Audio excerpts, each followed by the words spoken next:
Apparently, the city council is organizing another collection for repairs to the fortification.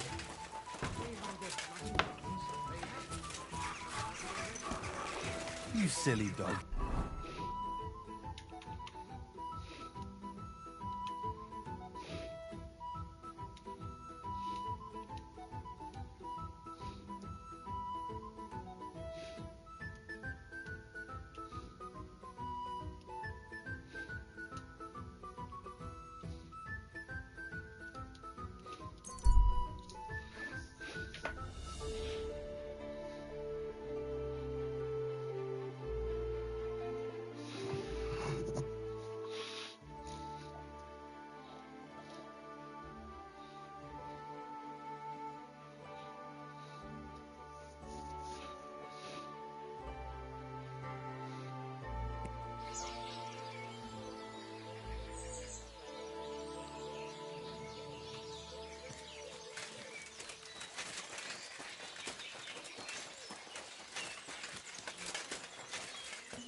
You silly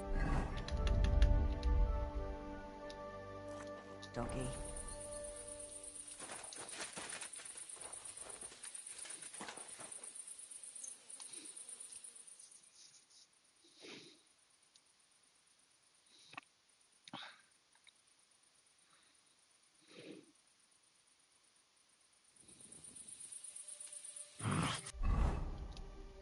I won't make it to the council assembly at this rate.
Who's opening that?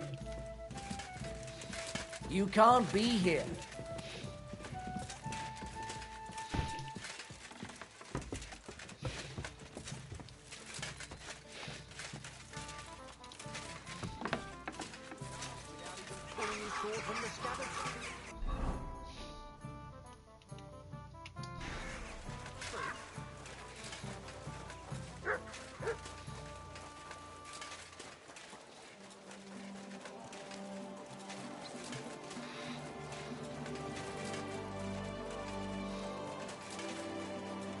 You have a kind master, eh, Matt?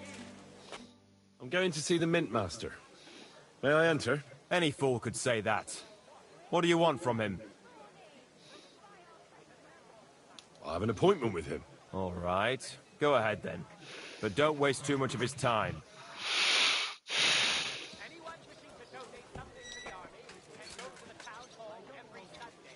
Careful! When are you going to pay me back? I know. It's always on my mind. I promise, you'll have it back this time next week. I'm not just... You know how it is. It's easy to forget. Believe me, it keeps me up at night. But I just can't give it back right now. Look, why don't you drop by and we can talk about it? You pervert. Huh? No. That's not what I meant. I know exactly what you meant. You'll get your money back, don't worry. All right.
My greatest sin is that I have such nothing.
Glad to see you again.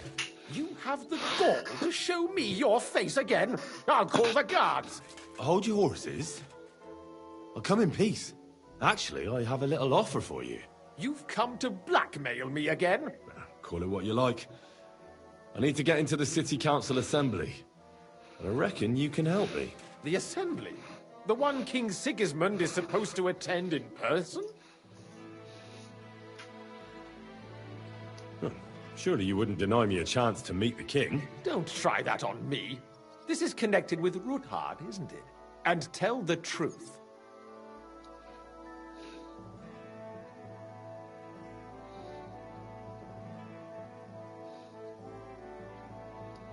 Well, I just want to climb the social ladder a bit. Nothing wrong with that, is there? And could you not choose a different occasion for that? Have you forgotten I have you over a barrel? If you want to keep your position and your head on your shoulders, you better shape up. All right, all right. Maybe we can make a deal. If I get you into the council, you'll behave appropriately and you won't betray yourself, or especially me. And that will be the end of our business together.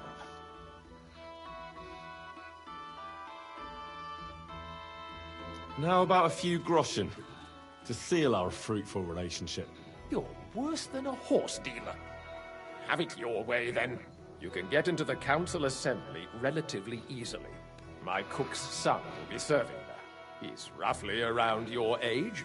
Maybe he can be persuaded to let you stand in for him. Although, not everyone would want to give up an opportunity to serve the King of Hungary.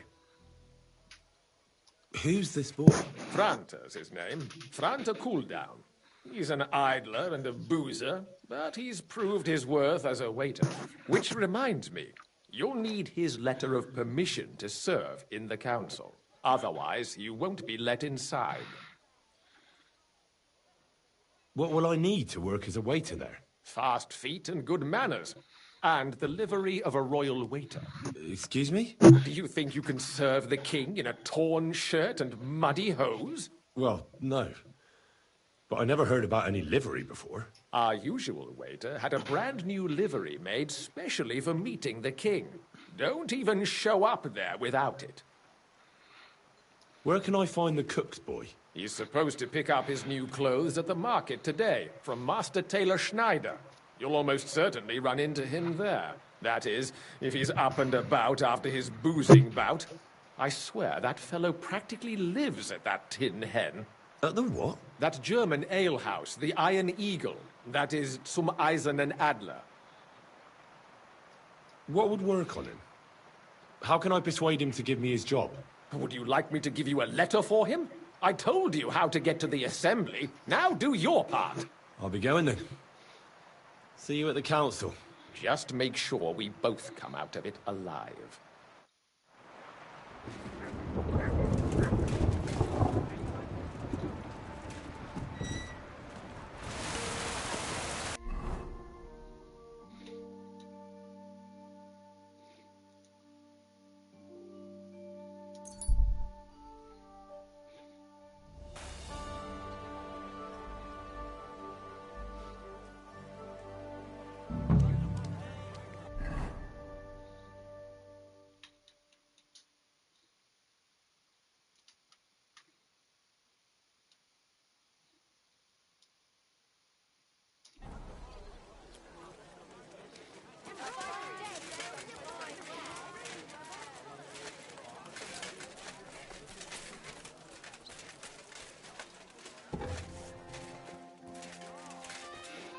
What do you want? I'll have a look at your wares.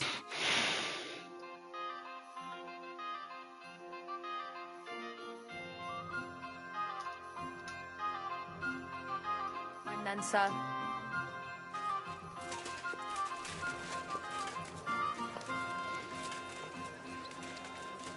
Hats, furs, ornate pouches. Go around. Anything you need. Take your pick. You're always welcome here, sir.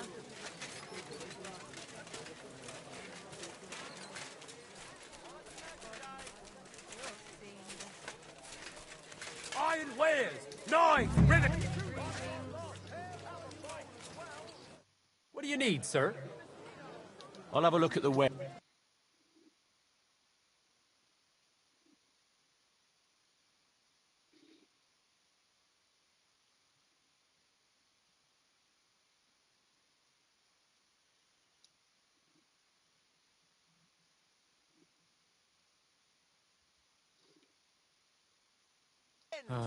What can you do, sir? Maybe next to the Lord. Good day. Oh, it's you. Back already? Greetings, what do you need? I hear one Franta cooldown is supposed to come and pick up new clothes from you. You're too late. Franta already came and picked up the goods. You just missed him. What do you have for sale? There's no place I hope like you it. find what you're looking for. Next time. good sir. The finest mugs. Mugs for sale.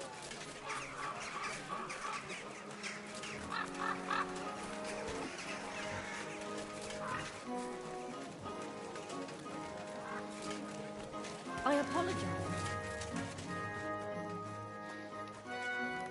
You're always welcome here, noble sir.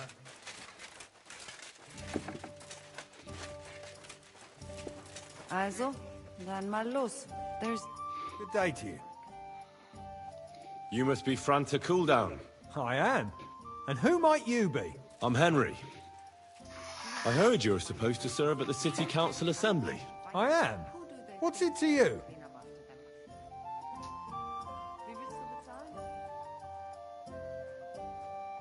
Supposing I took the job on for you. You can put your feet up, fill your belly, and I'll do all the work for you. Look here. It's not like I'm all that keen on it, but it's well paid. Apart from that, it's a bit of a pain in the arse. Them councillors stuffing their faces and guzzling wine, while I run around like a bugger with pitchers so they don't run dry. Why would you want to stick your nose in there?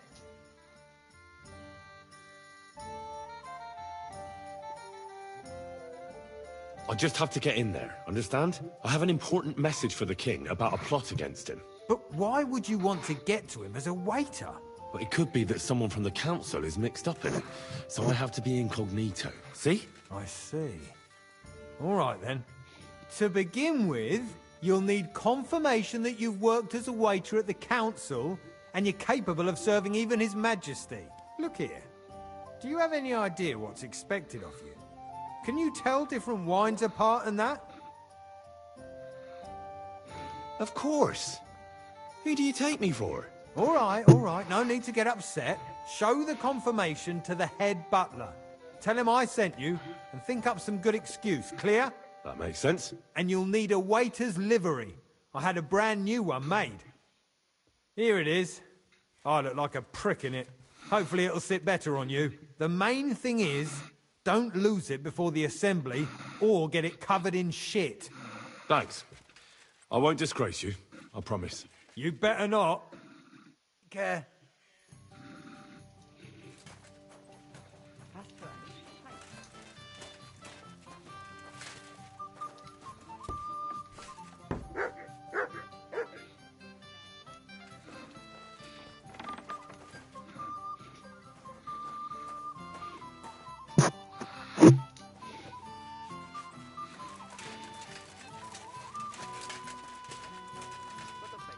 Was wünschst du? What's new in the city? Nicht viel. If you are looking for some...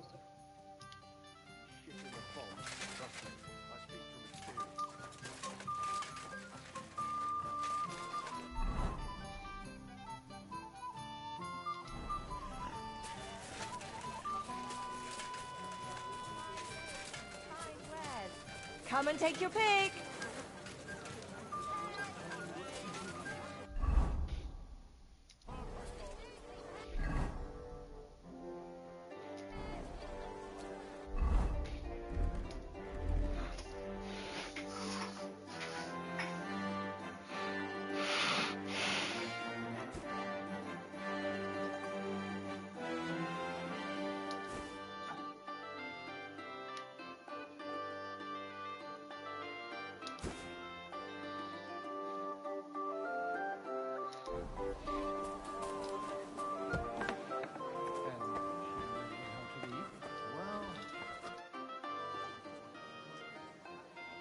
Franta Cooldown sent me. I'm to stand in for him at the council assembly. Franta's not coming?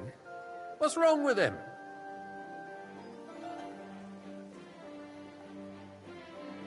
He got poisoned. Probably from food. He's writhing in agony. By turns praying and cursing, spewing from both ends. Oh, that's enough. All right. At least you're here. We can't be without a waiter here, when the king himself will need waiting on. So, let's have a look at you. Have you got Franta's certificate? Sure. Here it is. Everything's in order. Now, about your livery. You've got a waiter's cap, a tunic you have. Hose are good. You can put your steel aside in front of the council chamber, along with your other stuff. You won't be needing it anyway. You don't want to be dragging a load if you're running around tables. Everything as it should be. Glad to see it, lad. Do you know what your duties are? For an inexperienced greenhorn like you, it'll be a great responsibility. Well, I'll happily listen to any advice. I wouldn't want to foul things up. I should certainly hope not. Now listen. A good waiter should stand in a corner, look willing and ready, and not get in anyone's way. In short, behave as if you're not there. But when one of the gentlemen calls for wine, you run and pour it for him on the double. You'll find the pitchers on a table by the door to the chapel. You take one and go to their table and pour for them. White Tokaib or red monastery wine. White or red, by the door to the chapel. Got it. But for Councillor Adam of Zarzhitz, you must not pour at all. When he drinks, he disrupts and makes trouble. So the assembly has to be interrupted, or otherwise it never reaches an end. We can't allow that to happen in the presence of the king. All right. Sir Adam of Zarzhitz stays dry. And if the king himself wants wine, you pour for him with lowered eyes.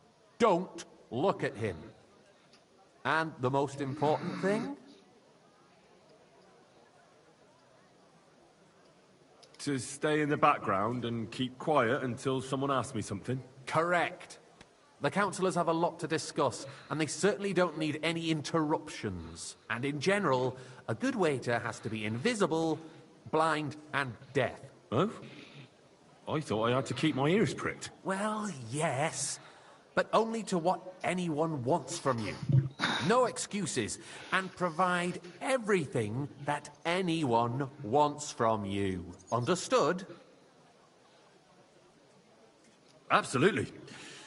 I'm a waiter, after all. Not some street gossip monger. Correct. And if you manage not to botch it up, you can even rise on the social ladder. Not just anyone can serve the King of Hungary, but you'll manage it. Right?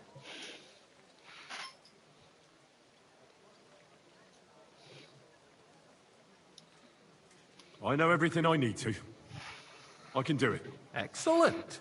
Put away your things here. It's easier to serve with a lighter load. You can wait in the cubbyhole for the servants.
เหี้ยไม่เต็มมาทีวะ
เอ้ย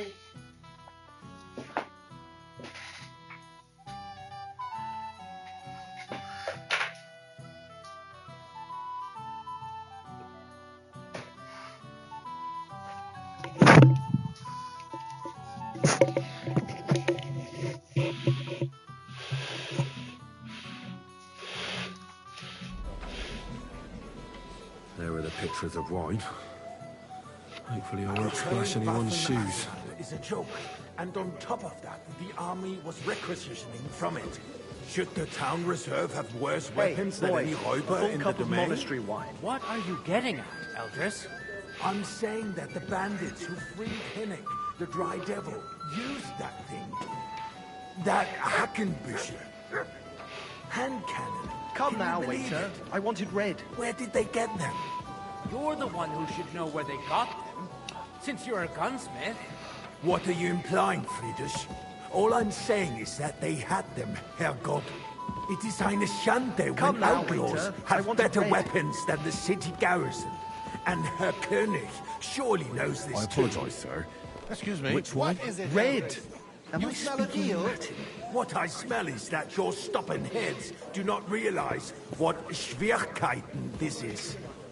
The Dry Devil is running free. There are Raubricker everywhere in the region. We have the army bearing down, and you want to defend yourselves with a few rusty helpers. And who is it you want to Excuse fight? me? Exactly. The merciful King Sigismund is providing us with protection, isn't he? Der König and his army.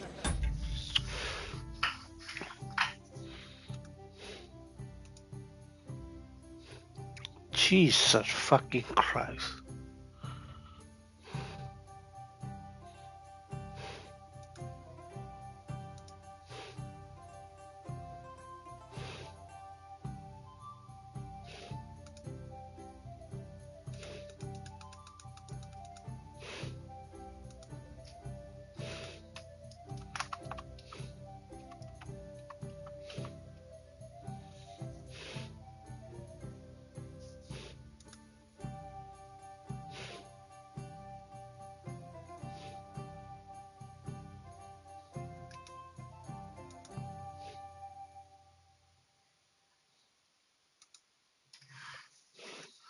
Not be here forever.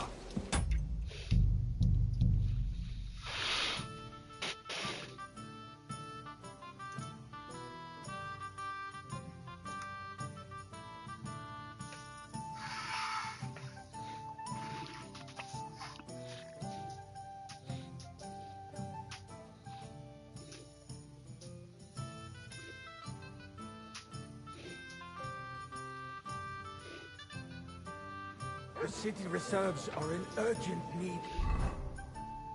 New weapons. There are the pictures of wine. Our current Hopefully I won't splash anyone's shoes. And on top of that, the army was requisitioning from it. Should the town reserve have worse weapons than any Räuber in the domain? What are you getting at, Eldris? I'm saying that the bandits who freed Hinnick, the Dry Devil, used that thing. That Hackenbücher. I apologise, sir. Hand cannon. Which wine? Can you believe it? That's the white. Where did they get them? You're the one who should know where they got them. Since you're a gunsmith. What are you implying, Friedrich? All I'm saying is that they had them, Herrgott. It is eine Schande when outlaws have better weapons than the city garrison. And Herr König surely knows this too. Why? White. What is it, Eldris? You smell a deal? What I smell is that your stubborn heads do not realize what Schwierigkeiten this is. The Dry Devil is running free. There are Raubricker everywhere in the region. We have the army bearing down, and you want to defend yourselves with a few rusty halberds. And who is it you want to fight? Exactly. The merciful King Sigismund is providing us with protection, isn't he? I fancy Der some König Tokai. and his army Refill, will boy. not be here forever. Shut up! The king can arrive at any moment. What if he heard you? What then? We're sitting atop the biggest silver heap in the Well, kingdom, thank and the we're Lord. supposed to defend it with brooms? You're right, Eldris. But where can we get the coin for better equipment? We can always confiscate the property of the king's enemies, nicht wahr? We are more than familiar with the jämmerlich state of our armory. White's up. The king Pour is me red surely wine. aware of it as well. Maybe if he waived some of the taxes. The king fears that this town will rise against him. He'll take the arming of the city's militia as a preparation for war. So you suggest we just Monastery wait with wine arms here. crossed for the Raubritter to wreak havoc all around? We can always Right. ask the Thank king the to bring Lord. order to the realm with his army. But then the Dörfler will rise up. I'm afraid I see no solution of the current situation. We shall wait and see what His Majesty thinks about the matter. Maybe we can change his mind. Vielleicht? I'd like to report to the Honourable Council on the cleanliness of the city and the Another state drop of the of public wine. baths. Don't make me Bath beg. or brothels.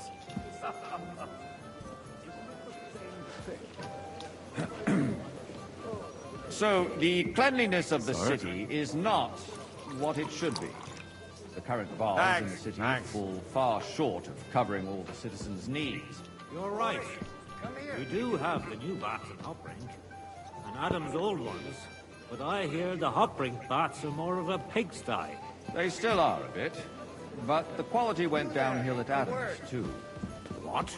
More wine, Master Bailiff? I have Thought enough you were a wine. frequent Come customer closer. there. Or has he grown tired of pampering you? I need something from you. There is an item in my study that I confiscated from a female thief. She thought she could wriggle out of it by telling me who the item belongs to. And what is it? A silver goblet. She sneaked into Sir Ulrich's house and stole it. No one's noticed the theft yet. But if Ulrich finds out, he'll turn the city upside down to find the culprit. Go and get it.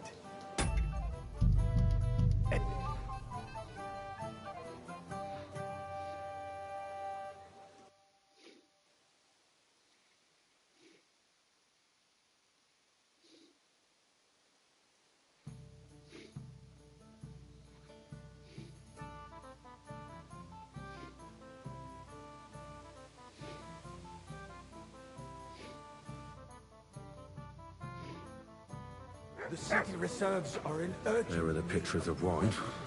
Hopefully I won't splash Our anyone's current shoes. Waffen-Arsenal is a joke, and on top of that, the army was requisitioning from it. Should the town reserve have worse weapons than any Räuber in the domain?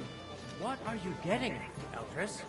I'm saying that the bandits who freed Hinnick, the Dry Devil, used that thing.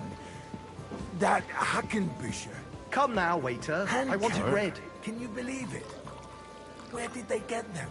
Thank you, You're waiter. the one who should know where they got them, since you're a gunsmith. What are you implying, Friedrich? All I'm saying is that they had them, Herrgott. It is eine Schande when outlaws have better weapons than the city garrison. And Herr König surely knows this too. What is it, Eldris? You smell a deal? Waiter, What I smell get me is white. that your stubborn heads do not realize what Schwierigkeiten this is. That's not a good idea, Dry sir. Devil This is running unbelievable. free. There are Raubritter everywhere in the region. We have the army bearing down, and you want to defend yourselves with a few rusty halberds. And who is it you want to fight, exactly? The merciful King Sigismund is providing us with protection, isn't he? Der König and his Hey, army waiter, will pour not me be some here monastery forever. wine. Shut up! The king can arrive at any moment. What if he heard you? What then? We're sitting atop the biggest silver heap in the kingdom, and we're supposed to defend it with brooms? You're right, Eldris. Well, but where thank can we the get Lord. the coin for better equipment? We can always confiscate the property of the king's enemies, nicht wahr? We are more than familiar with the jämmerlich state of our armory. And the king is surely aware of it as well. Maybe if he waived some of the taxes? The king fears that this town will rise against him. He'll take the arming of the city's militia as a preparation for war. So you suggest we just wait with arms crossed for the Raubritter to wreak havoc all around? We can always ask the king to bring order to the realm with his army. But then the Dörfler will rise up. I'm afraid I see no solution of the current situation. We shall wait and see what His Majesty thinks about the matter. Maybe we can change his mind.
Vielleicht?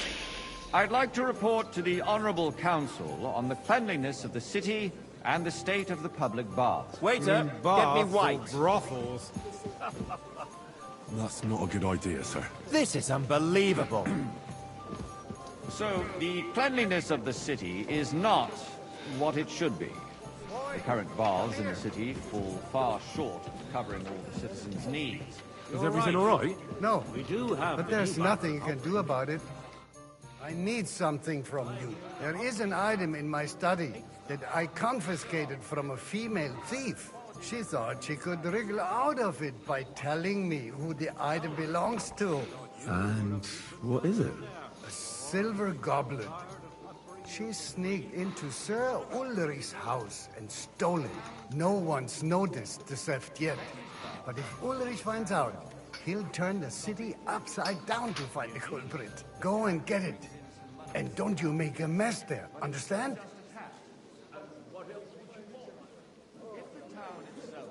Where can I find this goblet? Use your eyes and come right back with it, understood? What? More baths? Surely not.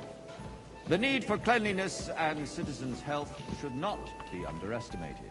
Nor overestimated. If someone needs to wash, there's a river just a few steps from the city walls. Certainly. And they can get leeches there for free as well. And while he's there, a man can shave and take a... you-know-what. So what? Going to the baths is neither a civic duty nor a right. Have you forgotten the Black Death? A great many people died needlessly. Are you questioning God's plan? The Black Nice. Death had nothing to do with the Whose baths, silver might this be? unless the Lord wishes to punish the wickedness that's going on in there. Even the city clean isn't full. But we don't have money to spare. Argue. So, did you find it? I did, Master Bailiff. Here it is. Not so loud. Show it here. That's it. And now go back to your job. Back to it. A trifle. Do you ever walk the streets here? Sewage, rats, slop, and rubbish. What we can do for the citizens is to provide them with a place to wash up. What nonsense. Next, you'll want me to serve wine to everyone for free, too. Why not? In Jerome Nas's earthly paradise.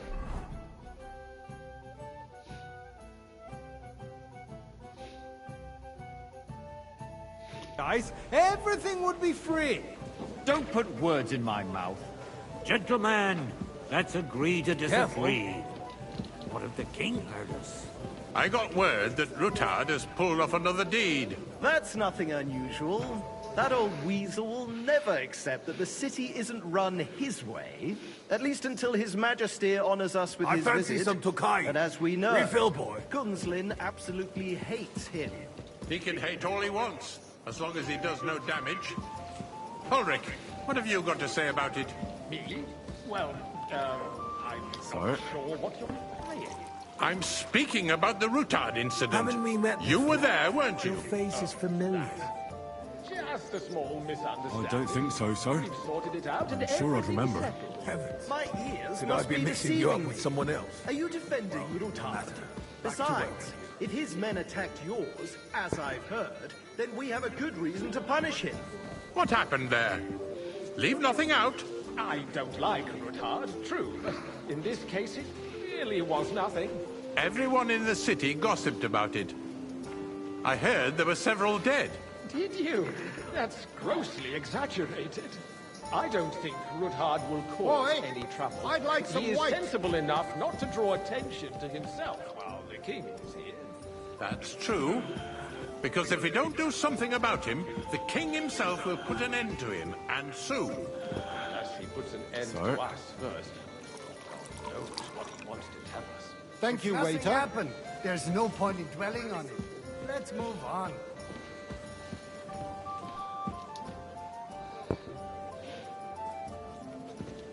Things have got out of order in the town. Some adventurers decided to take the law into their own hands and restore the tradition of duels.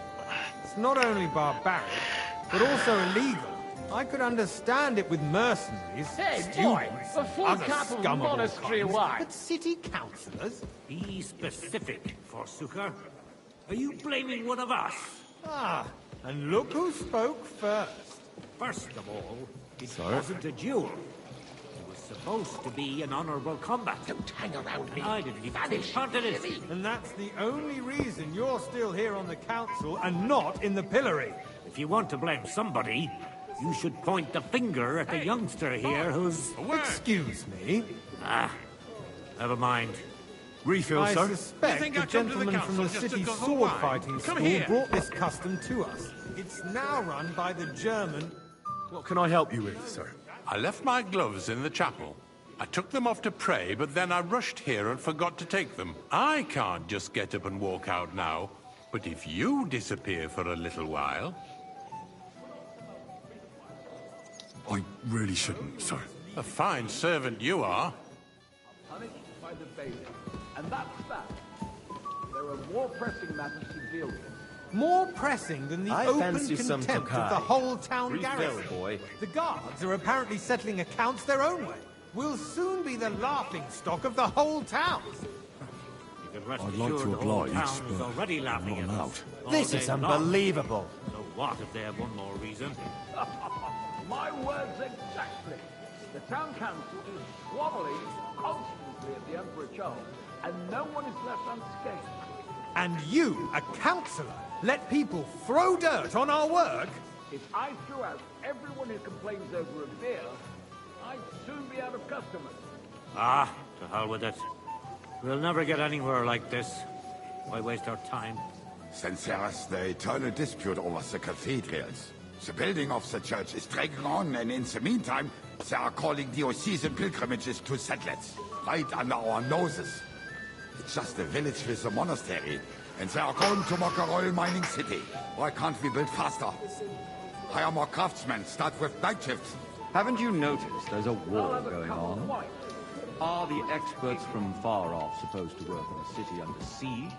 Besides, I get the feeling there's something other than the welfare of the city behind your complaints. Oh, you do? Do you? Sorry? And what would that be? Like, for instance, that you'd like to have your own altar there? So what if I would? Hold your horses, gentlemen.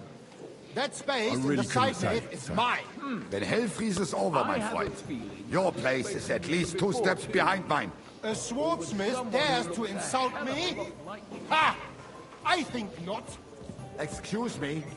You wanted to buy yourself an altar in the cathedral, just like you bought yourself a seat in this council. How dare you? I acquired my seat.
services our guild provided and still provides to the crown.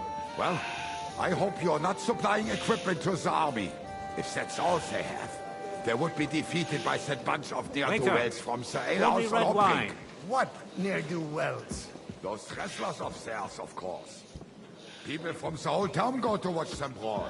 Oh, this is news to me. Because it has all been sorted out. Waiter, No I problem. wanted monastery The guards wine. raided and threw them all out. Ah, yes, It's you? What I do we see have you've to come discuss up in the next? world. From a bathhouse boy to a waiter. You'll go a long way. It was a lot more fun in the bathhouse.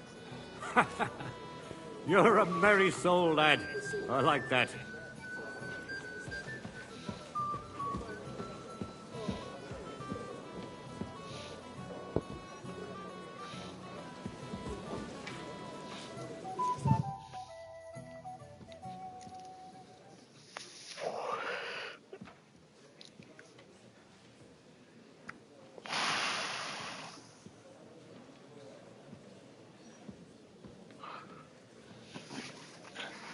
I'm telling you, something is being planned.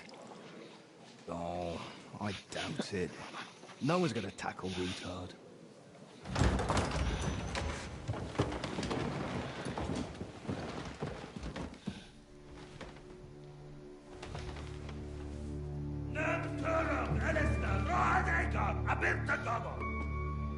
Azonal Juchagase, Allegiop Katonaikat, Ishkelkinek Udra.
You have nothing to fear. Not you.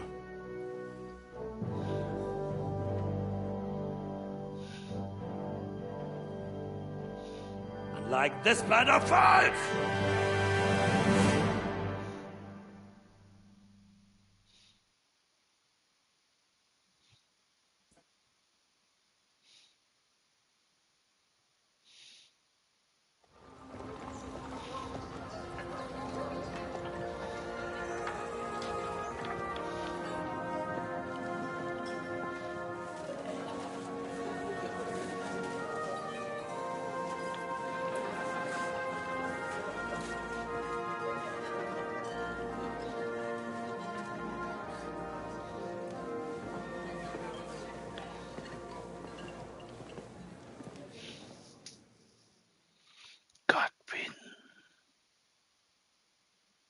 Come now, Father.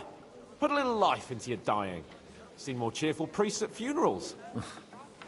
I'd rather be at one than here. I hoped I'd never see this fortress again in my life. Unpleasant memories? You have no idea. I didn't part ways with my father on entirely good terms. 20 years ago. And now you're 2 decades older and wiser. At your Ujit's parish, you spread the word of God to your flock, and you saved my neck and Henry's too.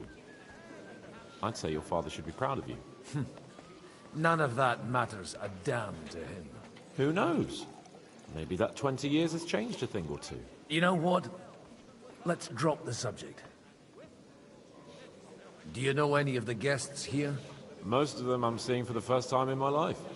It's a pretty varied company. We've had bandits, nobles, burghers, a priest, and even a rabbi coming together here. It's like the start of some joke. Wait a moment. Rabbi, you say? The Kuttenberg rabbi? Yeah. He came with a retinue. But for now, they're keeping mostly to themselves. Maybe you should go and welcome some of them. After all, this used to be your home. And you're a spiritual man too, so you should have something in common. I wouldn't be too sure. But I suppose I can try. Who's that French fellow you brought here from Malachov? The great Baron Brabant. Been everywhere, knows everything, and has the keys to half the kingdom. He's got more fairy tales than my old nanny. Can he be trusted? He's a blabbermouth, but a harmless one. Besides, he defended Kuttenberg, and you know how that went. If he were on Sigismund's side, he'd hardly have been locked up with me. How does it feel to breathe free air again? What can I say? You can never truly appreciate freedom until someone locks you up for a while. Or until you become a priest. No fear of that in my case. I intend to enjoy life to the full. Wine, women, and song. What do you plan to do now you're a free man again? What do you think? Get drunk, woo one of the local wenches, and wake up in the morning with no hose and a head like a church bell. Have you perchance forgotten we're supposed to be deciding the future of the kingdom here? I'll leave that to the older and wiser. And duller. Dear me. I'd rather creep off into some corner with a full wineskin. But I suppose I'll have to introduce myself to the rest of the guests, eh? Indeed you should. After all, you are one of the lords of Rabosh. Oh, don't start with that. I'd like to steer clear of the old man as long as I can. In that case, you should sound out Radzig and Hanush and find out what they're actually planning.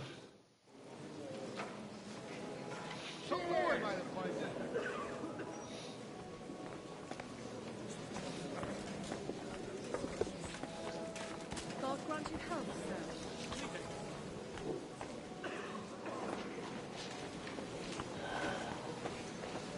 I'm glad you finally accepted. Good health to you, sir. I'm Godwin. A friend of that lad you arrived with, Henry. We don't know each other. Baron Vauquelin Brabant, Chevalier d'Arezzo. The last of my line. I am a warrior, a traveler, a strategist, and also, à ma manière, a poet. My word. Isn't that exhausting? Mais non! And I'm glad to meet a new friend. I beg your pardon, but I'm not looking to make friends here. But you seek allies, no? Is it not in a sense the same thing? The friend of my friend is also my friend, and you say you know Henri, a likable boy, although he could still learn quite a lot from moi-même. How did you end up imprisoned in Malachov? Ah, c'est une histoire compliquée. It was after I heroically led the defense of Kuttenberg, and only lost it narrowly by an unfortunate turn of events.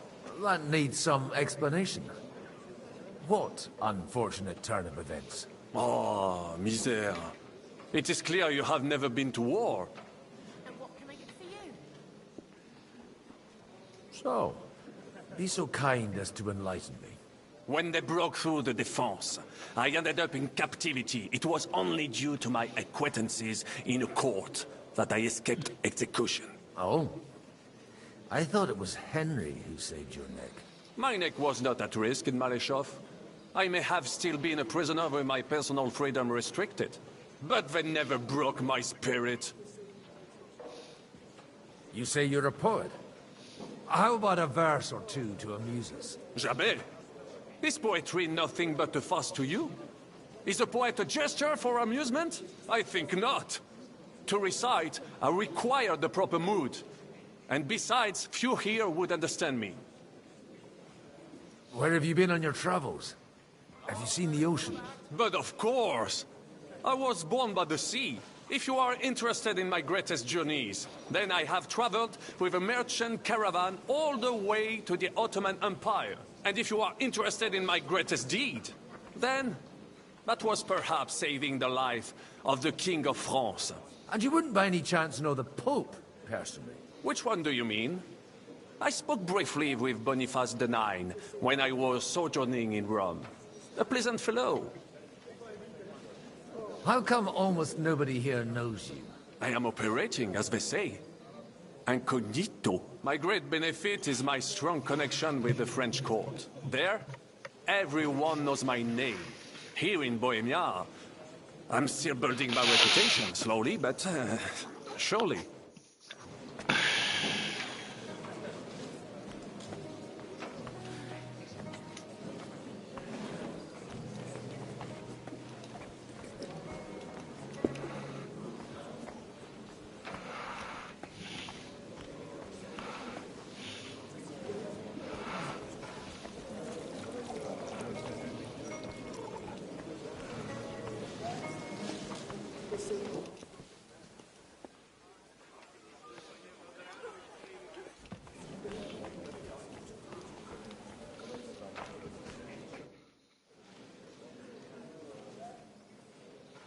Such rare guests. One wouldn't expect to find among Christians representatives of your community. I'm Godwin. My greetings to you. Peace be with you. Neither would one expect a priest here.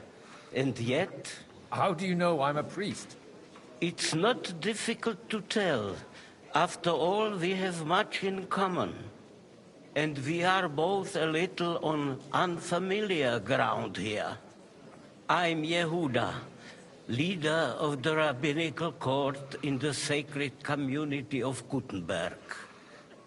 And this is Samuel, my aide. Who would rather not be here at all. Why did we have to come here, Sadie? Can you not see everyone is staring at us? Because we all need to help each other in this time of need. And why would they not stare when you are frowning so? Are you here to arrange some trade? We have more serious matters to attend to here than gaining a few groschen. The situation in the town and the kingdom is unsustainable. The whole land is on the brink of destruction.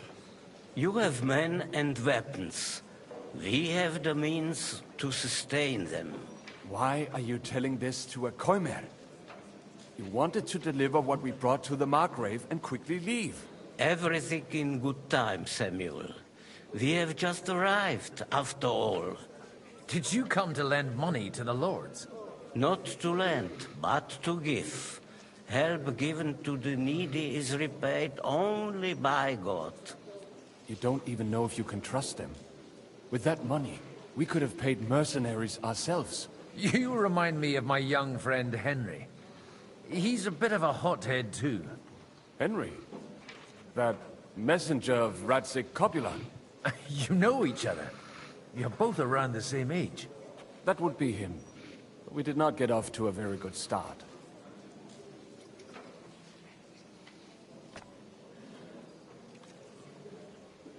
Or maybe you'll get to know each other better. He should be coming here later, by the way. For a young stripling, he's been through plenty. It's not so long since his parents were killed in Skalitz. He was supposed to become a blacksmith, and instead, he's roaming the world, risking his neck at every turn. Wait, a blacksmith, you say? From Skalitz? Aye, that's right. Did you know anyone there? I knew of someone. A blacksmith by the name of Martin. My daughter knew him most, and that is why Samuel is in this world. For our numerous sins. Maybe he was my father, but he certainly didn't act like one. Ma raised me on her own. And that was all for the best. Why? He should have taken care of me, but instead he fathered another bastard. Don't make hasty judgments. As far as I know, Martin didn't have any other children. At least, none of his own. He took in Henry, and raised him as his own, on the orders of the Lord of Skalitz, Sir Radzik Copula, Henry's real father. I don't care if he took care of 20 other Mamsas. That boy's bloodfather denied him, just like yours did to you. A person can't choose their parents. And Henry only found out about it recently. Enough. I'd rather have a drink. Will you have one too, Zayde? For that, there will be more suitable times. Good health. L'chaim.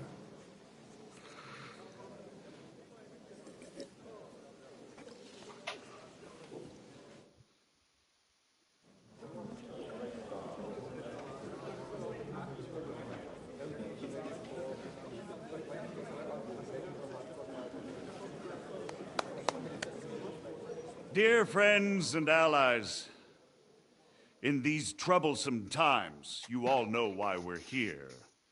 The question remains, what to do next? Sigismund is facing troubles in Hungary, and here, too, he is up against resistance. He's a capable strategist, but a poor diplomat. Mark my words. If we wait him out until winter, he will leave of his own accord. By winter, he'll have torched all our fortresses and carried off everything that we possess. Are we seriously gonna wait and cower in a corner? Or are we gonna drive them out in shame? A few well-planned raids and we could have him in our fists! At what price? Have you got men to spare? Has any of you got men and money to spare? We don't have men out there. Yes, we do. We do not. Jobst is right. That whole son won't fall easily. Only we can't wait. Are we to get ourselves killed? Or end with nothing?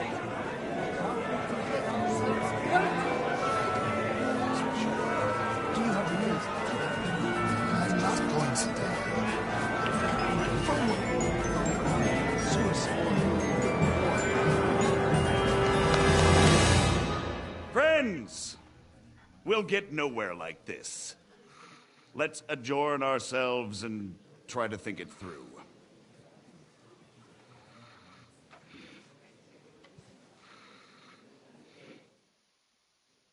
Well, that went just as expected. Good health. And to yours. Could it have gone any other way when there's so many of us here? I would have expected a bit more sense from Jobst, of all people. He made an amateur's mistake. But it's hard to be angry with him when he's trying to ingratiate himself with everyone. By the way, I'm John of Liechtenstein. And you must be Godwin, the son of... That's not a thing I've ever boasted of. How do you know that? I have my sources. From what I've heard about you, I'd judge you could be quite useful to me at today's gathering. Is that so? Indeed. And that's why I'd like to ask something of you.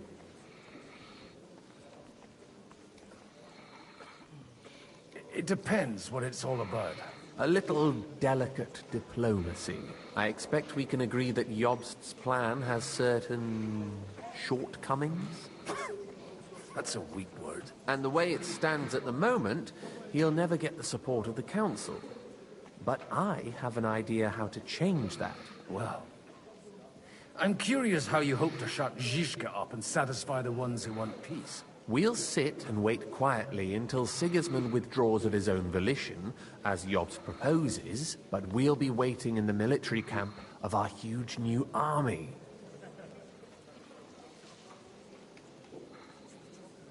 If Sigismund decides to mount an attack on the camp, it'd be a massacre.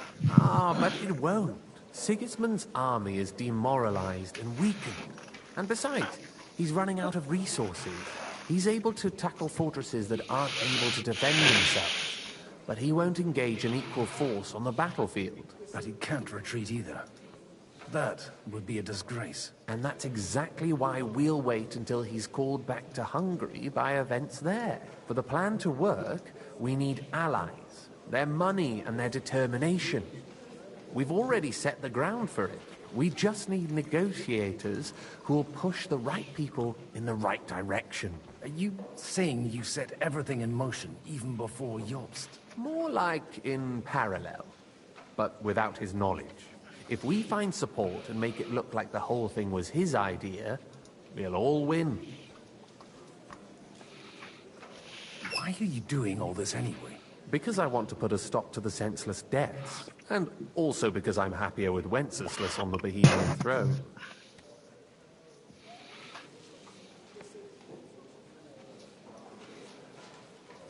You've got an interesting way of approaching things. You're certainly not the first to tell me that. I take it as a compliment. I'll help you. What exactly should I do? I'll give you 3 names. Botchek of Kunstadt, Hamann Alder, and Anna of Waldstein. If you can get those 3 on our side, we've won the day. Meanwhile, I'll take care of Jobst. What if it doesn't work? I refuse to even consider that outcome, because it would mean slow but certain defeat for all of us.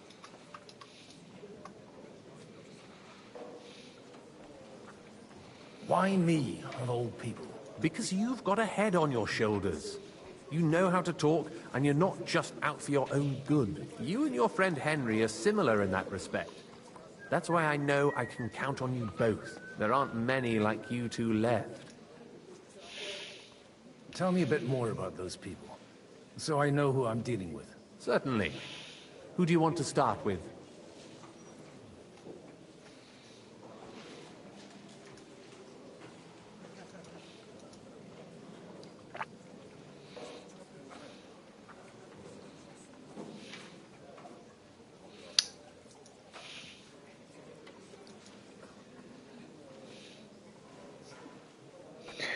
Ôi, แม่งสวยชิบหาย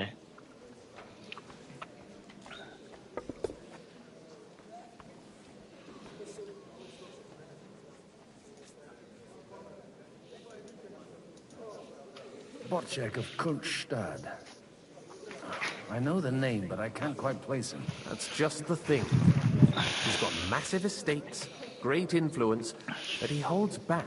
He doesn't play the big game, because he doesn't like to take risks. He always goes for the sure thing. But once he's made his mind up, not even a pair of oxen will hold him back. Alder the Alderman. Wasn't he a Kuttenberg councillor? He still is. The only one who retained his position after the city was taken. Only he's here, instead of cozying up with Sigismund in Kuttenberg. So his days in the council are numbered. But he'll continue to have a strong influence on the guilds and the rich burghers. And that's why we need him. Anna of Waldstein. The widow of that rich mine owner. What was his name? Wenzel Bartosz. And I'm not surprised you forgot. I was quite surprised to see her here. Assemblies like this are more of a... A male affair? So far, Godwin, so far. Anna is holding back and behaving like an exemplary young widow. But don't trust appearances. She's got claws, she knows how to do her sums, and she certainly has no love lost for Sigismund. And what use can she be to us? Apart from her late husband's money, of course. She's as sharp as they come when it comes to trade. And she knows a thing or two about diplomacy. There are wicked tongues that claim Bartosz acquired most of his wealth thanks to her. And that it was thanks to her that he died, too.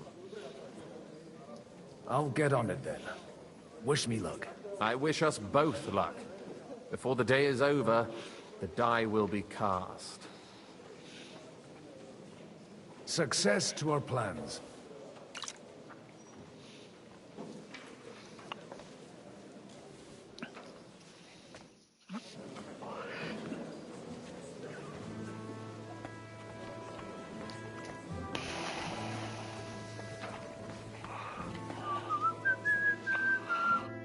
God be with you, noble lady. There's something I'd like to ask of you. God be with you. What would that be? Your diplomatic support. And your money. No beating around the bush, eh? I like that. But what do you want my money for? Margrave Yob's plan has some gaps, milady.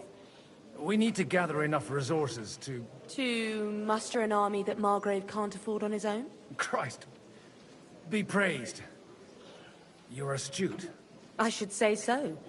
All sorts of people have their eyes on my money, and divining their intentions is a necessity. Although, between the two of us, it isn't hard to figure out what Liechtenstein is after.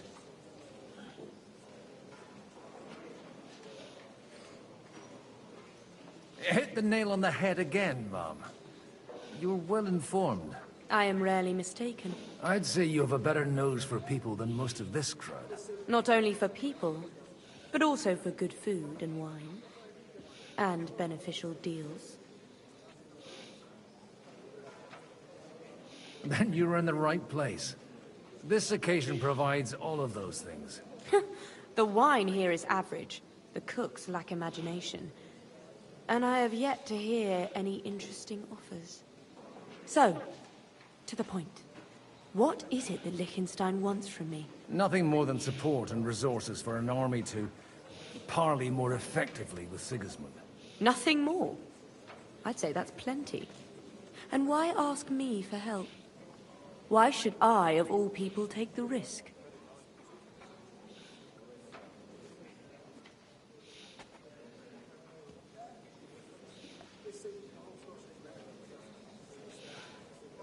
You manage large estates. In return for your generosity, we offer you protection. I've managed quite well up to now, taking care of my own resources. If you want me to support you, you must give me a good reason. Perhaps a favor in return. Do you have something in particular in mind? Well, one of the guests here has something that shouldn't get into the wrong hands. Who's that? Harman Alder. Now, if you were to switch these papers for the ones he brought with him, I would support your proposal. Have you fallen out with the town councillor? No. Alder is innocent in the matter. My relatives from the House of Bartosz are behind it all. They're disappointed that I dared outlive my husband, and the fact that I'm handling his estates makes their hair stand on end. And these papers I'm supposed to switch, what do they concern? My relatives somehow dug up some trade contracts between myself and certain undesirable parties. You were dealing with the enemy. They were not the enemy at the time.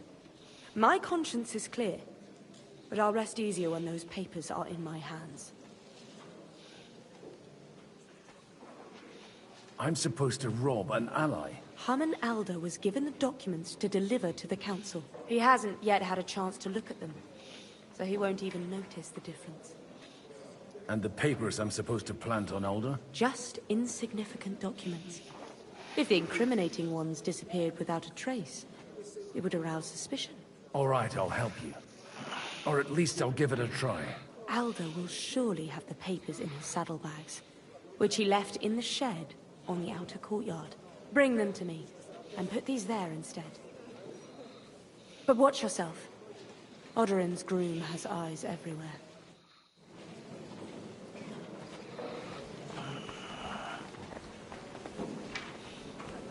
I'll tell you, nobody has the likes of these.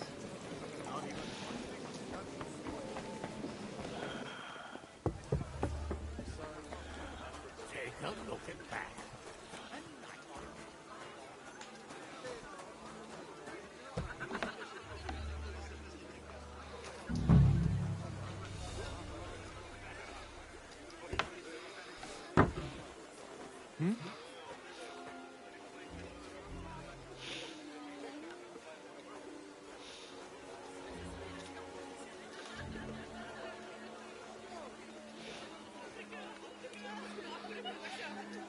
Huh?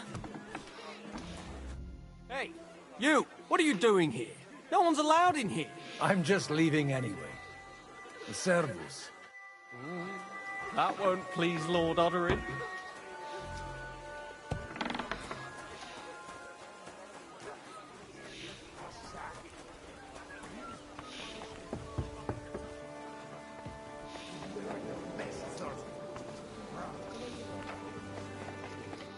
I've got those papers from Alder for you.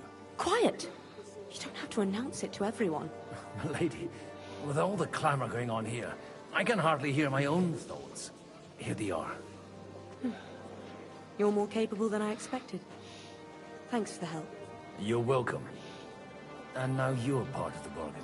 As agreed. I will support Liechtenstein's proposal with both words and money. Thank you, noble lady. God will... Yes, quite. But let's drink to our bargain, Godwin.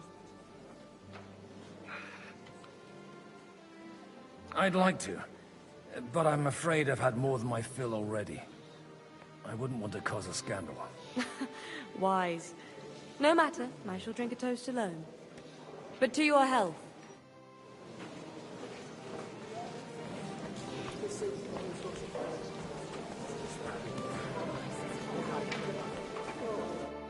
I'd like to check your horses out, and see if they're as good as you say. Ha! Even better. But you won't believe it until you see for yourself. And you might not believe your eyes when you do see them. Well, well. We have a new guest. I wanted to...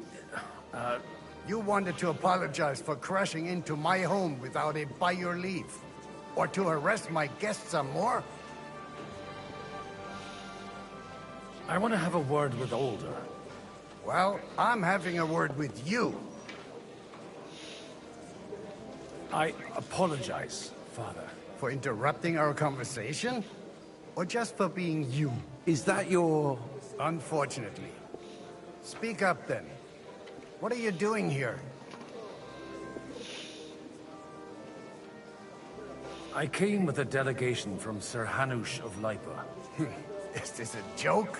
Why so strict, Martin? 20 years ago, he was nothing but a cheeky brat, only interested in wenches and booze. I got him a place at the Archbishopric to have some sense beaten into his head. Only it wasn't long before they kicked him out. And then I find out he's settled in some backwater parish in Sassau. But he took his boozing and whoring along with him, lost everything, and then came creeping home again. Huh? Try saying it again a little louder. They might not have heard you in the outer courtyard. You have the impertinence to show me your face after the way you disgraced our whole family?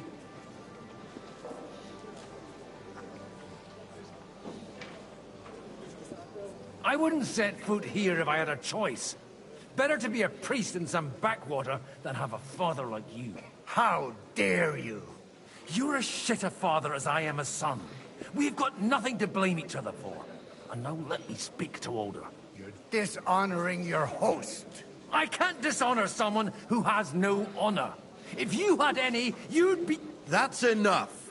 Christopher.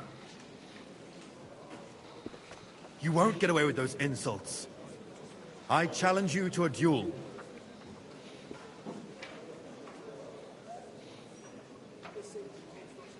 We've never met, and we have no cause to be enemies. Take back your challenge, and we'll sort things out peacefully. You've got no other option. You insulted Father's honor. Gentlemen, surely there's no need for violence. I can have a word in private with Lord Odorin, the second, as he desires, and then... Out of the question. This uncouth lout needs a lesson, and he's got plenty to learn from Christopher. By God's grace, I have at least one son I can be proud of. You want satisfaction?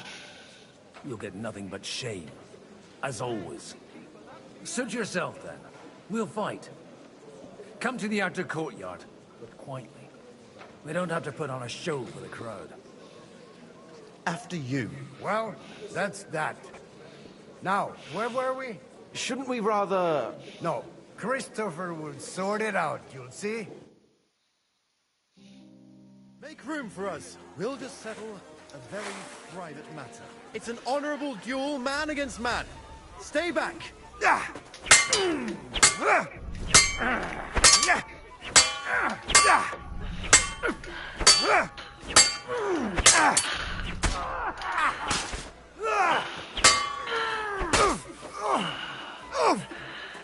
Christ! Shit! Back up! Left arm lower!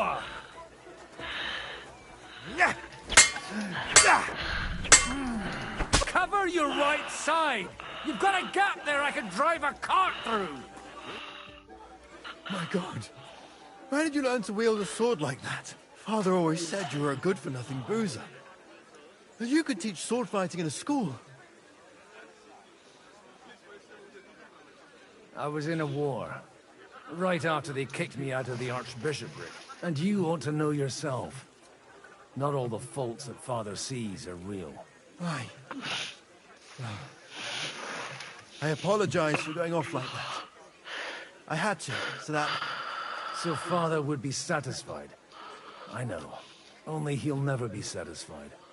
The sooner you realize that, the better. I thought he was the way he was because his first son let him down. And he hoped at least his second would become something. Not at all. I remember him the same since I was a nipper. When I was 6 years old, I fell off a horse and broke my leg. He wouldn't talk to me for a week because I'd let him down. First time he took me hunting. He let me starve for 3 days until I was able to shoot my first hare. Only 3 days? He got soft. I always wondered who you were. There was never much talk about you at home. Look, I really did fuck up everything I could. I rolled and boozed until they threw me out of my own parish. But now, I have a chance to put things to rights a little. And that's why you want to talk to Alder. I've got to get him on our side and to cooperate with us. Aren't we all on the same side? Maybe everyone's saying that. But it's time to put it into action. After your encounter with Father, it won't be easy to get to Alder. Actually, I don't think you should even attempt it. Unless you want to anger Father even more. What else can I do, though? I'll talk to him myself. He'll hear me out for sure. But you'll have to trust me. And tell me what it's all about. All right, then. You've heard Yob's plan, right? It's a nice idea, but we can't wait around without an army to back us up. Only no one's going to pay for one, because that would be an outright admission of rebelling against Sigismund. Alder's got some clout with the councillors and burghers who are loyal to Sigismund. If he agrees, they'll follow.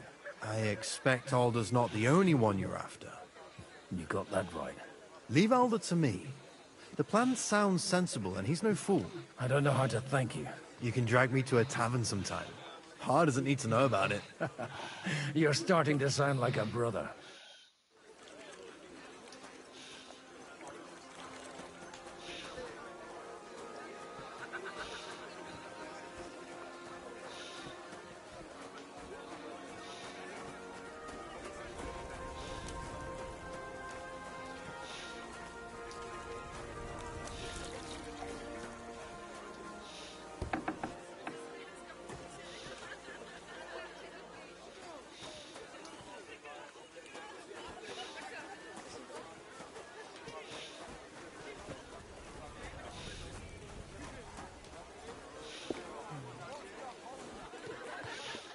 Godwin, you wouldn't be avoiding me. We didn't have much time for conversation on the way here. Let's rectify that. With pleasure, sir. As it happens, there's something I'd like to ask you. What are you expecting from today's gathering, my lord? Well, I have no great expectations. But, all going well, we may be able to establish some joint steps towards the future. As long as we proceed without prior agreement and mutual support, we will be very unlikely to achieve any progress. I couldn't help but notice your son has a bit of a talent for getting into trouble. To put it mildly, but not to do him an injustice, knowing young Lord Capon, he undoubtedly contributed to that more than a little. Although, if they didn't pull each other out of trouble, God knows where they'd be now. Wise words. Still, Henry's come a long way on a thorny path. I trust you're rightfully proud of him. You know, I am. And Martin would also be glad, even though Henry chose a different path than he. May God grant him eternal rest. Where did you leave Sir Divish? Surely he's not too old to miss out on such an event. Haven't you heard? Lady Stephanie is with child. Whoa. No one even imagined Divish would produce an heir at his age. As they say, it doesn't matter who kneaded the dough, as long as there's a pie in the oven. Godwin. Well, Henry's it could be a daughter. miracle. Praise the Lord!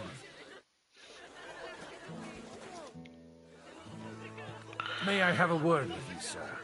You? Anytime. With you, at least, there's some sensible conversation. Unlike this pack of conceited upstarts. Have you got something against the Kuttenberg nobles? Their forefathers lived up to their ears in dung.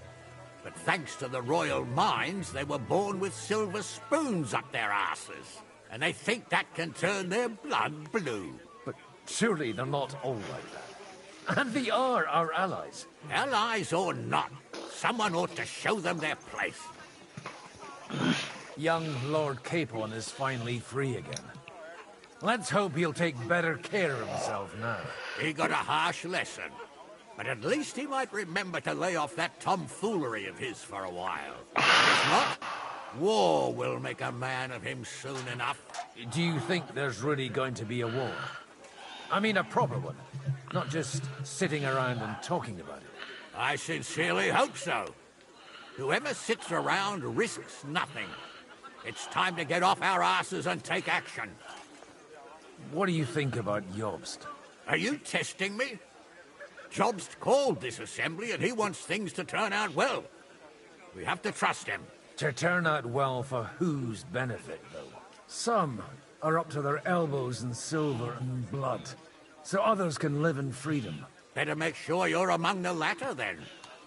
And in the meanwhile, help the former to keep their losses to a minimum.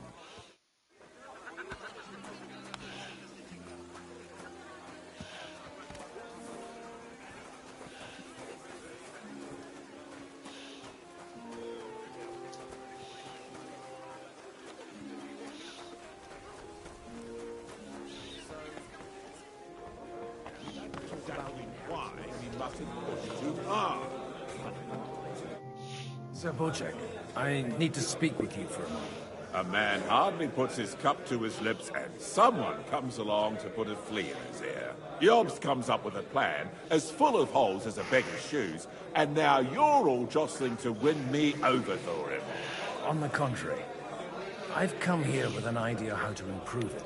Does that improvement include a few thousand men-at-arms? If not, you can go to the devil with it. A few thousand men-at-arms as a convincing argument. And 100 horsemen on top. Only in order to get them, we need coin. You've got my attention, but not my money yet.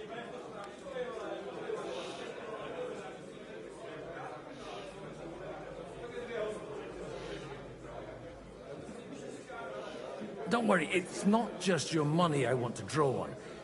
Believe it or not, we've gained other patrons for our cause too. Really? Name at least one of those lunatics, then. Anna of Volstein, for instance.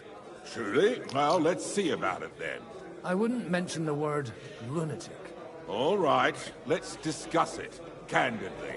I have a lot of property, lots of subjects to look after, and along with that, the Lord blessed me with a large family.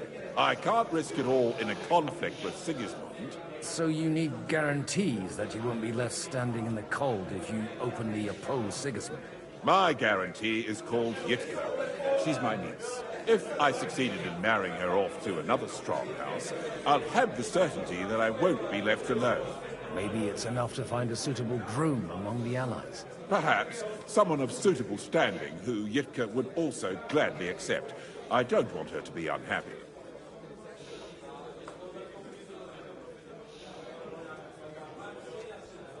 I believe Liechtenstein is single. And an uncertain party.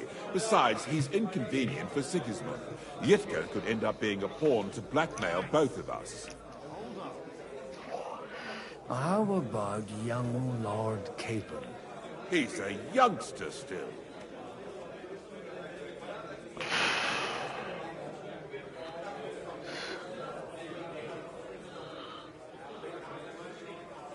What's wrong with him? He's young, he's handsome, women are fighting over him. Yitka will like him, and he'll give her a whole bunch of children.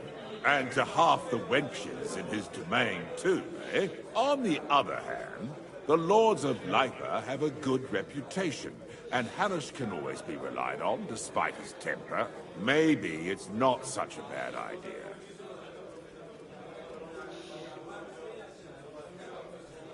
So, will you support our plan? You're selling the skin of a boar that's still grunting. First, I want a confirmation that the wedding will take place as soon as possible. And what if Lord Capon refuses? I don't care what the young lord thinks. Hanush is the one to decide. If he agrees, I'll be happy to support your plan. Pushing a friend to tie the knot to save the kingdom. Things have come to a pretty pass. The kingdom will not forget his sacrifice. Now stop dilly-dallying and go and tell Hanush.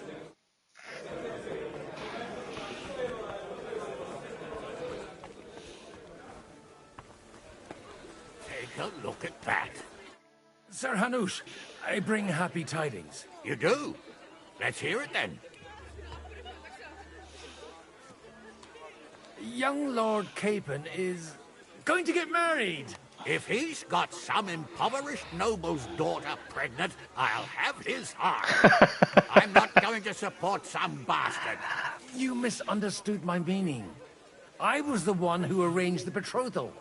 I mean, with your blessing. You arranged a marriage for my ward? Just like that? With who? With the niece of Sir Bochek, Lord of Kunstadt. Her name's Yitka. Bochek of Kunstadt? The Bochek of Kunstadt? Godwin, you conniving old bastard! Oh, fuck. I don't believe it. So, young Hans is to marry Kunstadt's daughter? Niece. If you're serious, I'll make sure that you get the Rattay parish. Or you could make me the abbot of Sassa. Or what about a bishopric? Forget it. Soon I'll be paying for a wedding. Not a word to Hans. I want to tell him myself. But let's drink to it, shall we? Cheers! Cheers to you, and to your parleying skills.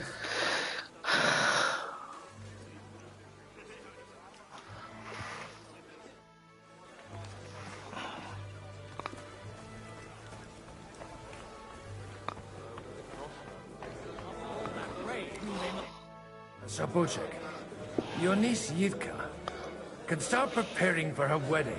So Hanush agreed, without reservations. Indeed. Then I will fulfill my end of the bargain without reservation. Thank you, Lord of Kunstadt. Enough formality. We'll have a drink. What do you say? Cheers to the beautiful Lady Yitka and the unhappy Lord Capon. Here's to a good bargain.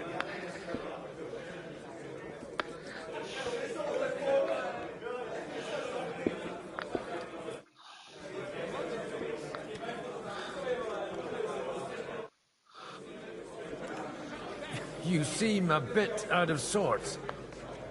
Anything wrong? Oh, these grand aristocratic assemblies are nothing for me.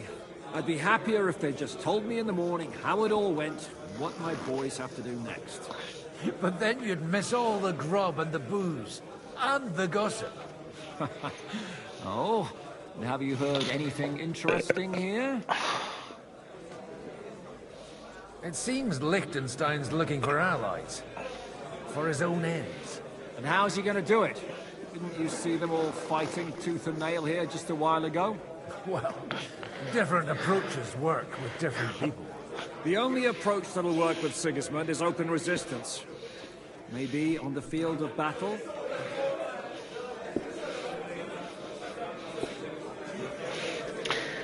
Let's hope young Lord Capon manages to stay free for a while longer. Ever since leaving Rattay, he's gone from one pile of trouble to another. That's one thing you can always count on him for. I'll gladly wager with you he'll end up in some other shit by evening. God forbid. Henry's not here now to pull him out of it. In that case, it'll be up to you. I'm sure you wouldn't leave him to disgrace himself in front of Hanush. A lot of people think the wealthy burghers will stick with Sigismund, whether out of fear or convenience. Well, that's to be expected. As long as Sigismund has the city council under his thumb, no one will rock the boat. Well, at least there's a few individuals here, like Ruthard. Sigismund confiscated his castle and half his estates. That'll be enough to make a man mad. Not to mention that his son was killed in the siege of the city. I'd like a beer.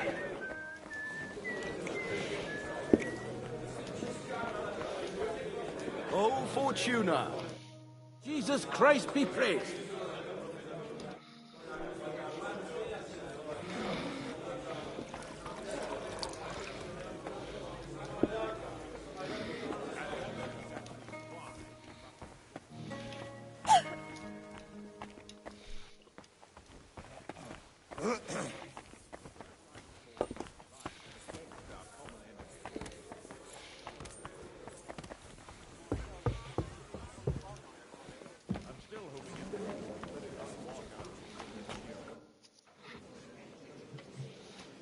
Everything all right?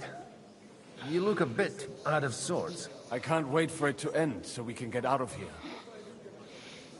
I reckon you'd have to be pretty brave to come and mingle with the Kuttenberg lords. Or pretty pissed off. Or that. We will leave as soon as we can. Anyway, all of these worthy gentlemen will be relieved when we are out of sight. Would you tell me something about your community? I haven't found out much so far. What can I tell you? It was never exactly glorious. And now especially, everyone is quaking that what is still left to us will be taken away. Surely it won't be that bad. There are many fools who would rather take out their gall on us and start to fight among themselves. In times of uncertainty, it is always the sons of Israel who are the first to be stricken.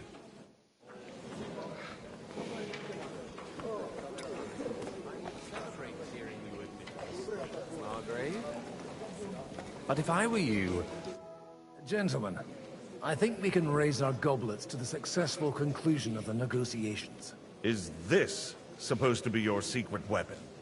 Like I said, miracles happen where you least expect them. Tell me, Godwin of the House of Odorin, what news do you bring us? I bring nothing from the House of Odorin. But the widow of Waldstein and Sir Bocek of Kunstadt will support our cause. Both of them? Good heavens, what did you promise them? This is going to be a long story, and I could use a drink. So if you'll excuse me, my lords?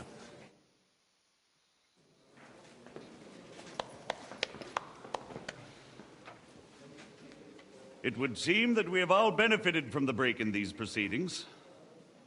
New alliances have been formed. And I have also changed my plans. We shall still wait for Sigismund to withdraw his troops of his own accord.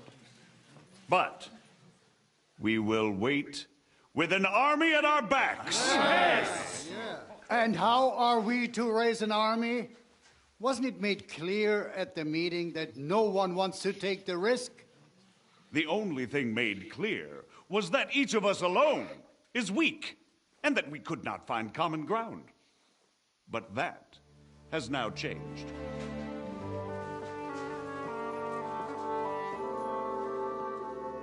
King Wenceslas is, by the will of God, the Balbatim of all his subjects. Not only the Christians, our community, and not only ours, will give you coin. The Kuttenberg houses are still loyal to King Wenceslaus, and we stand with Lord Ruthard. And if that's not enough, the houses of Leipa and Kunstadt will unite and march side by side.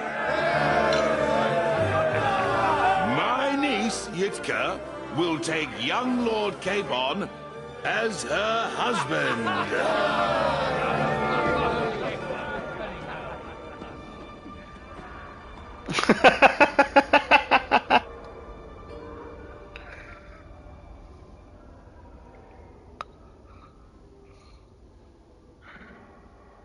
Lords Kunstadt, Hanush, Radzig, and I will set out immediately. God willing, we will be back within 3 weeks, along with an army. Now those are words worthy of a nobleman. My friend, I still believe that words are more powerful than swords. And our words will ring in 1,000 voices to the glory of King Wenceslas!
After we conquered the city, you promised to restore order immediately. And then I find out things are even more disordered than before. Your Majesty, we are sorry. We will put it to rights. You've already said that. I want to hear real solutions. We will put more guards on the roads and toughen penalties. We can have a few captured bandits executed as an example to others. We do not care about bandits. We care about rebellious nobles and burghers. What will you do with them? How will you solve the chaos in the town administration, the rebellious miners, and the dismal yields? And how is it even possible that a rebellion against the king is smoldering here in the city? What do you mean, sire? I hear the resistance is coming from the Jewish quarter, from right under your noses. Why haven't you done anything? We don't know who is behind this. Without evidence, we cannot punish them. Otto von Berghoff did not ask questions in Prague either. He acted. And I advise you to do the same. Find a couple of wretches in a hole somewhere, point them to the Jewish quarter, and give them free rein to do anything. The city's Jewish community was and still is on Wencesla's side. They need a warning. We do not even have enough men to... Marquardt, could you spare a few men for a while? Of course, sire.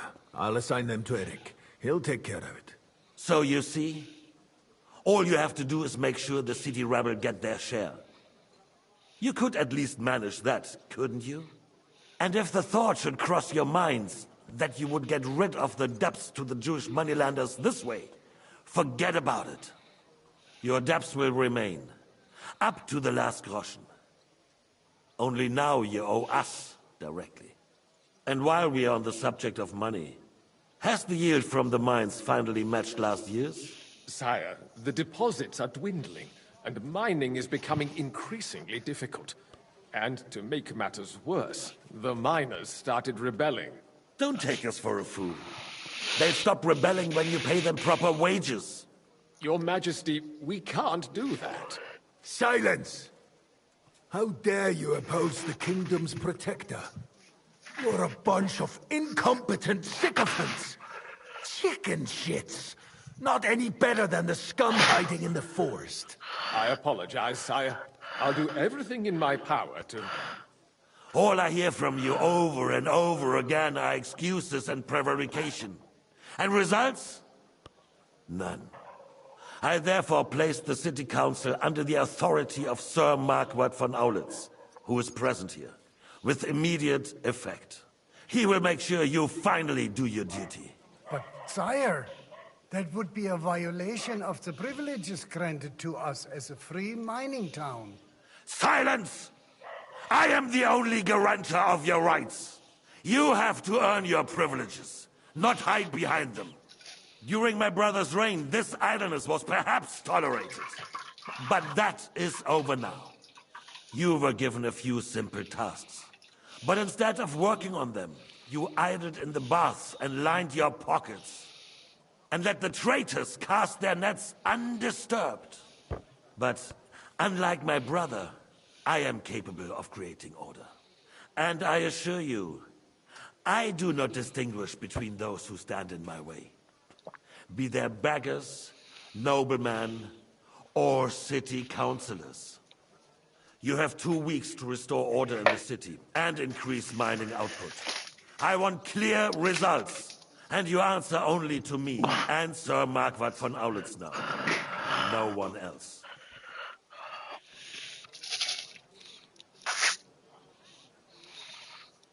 The council is dismissed.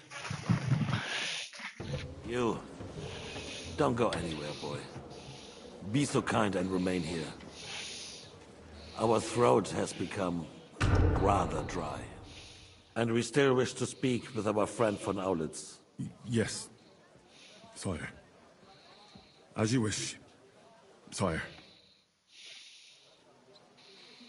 Between the two of us, Marquardt, was I not perhaps too harsh on them?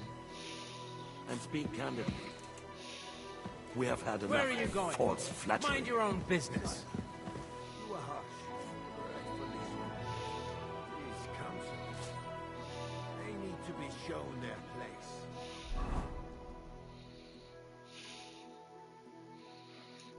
suffered their insolence for far too long.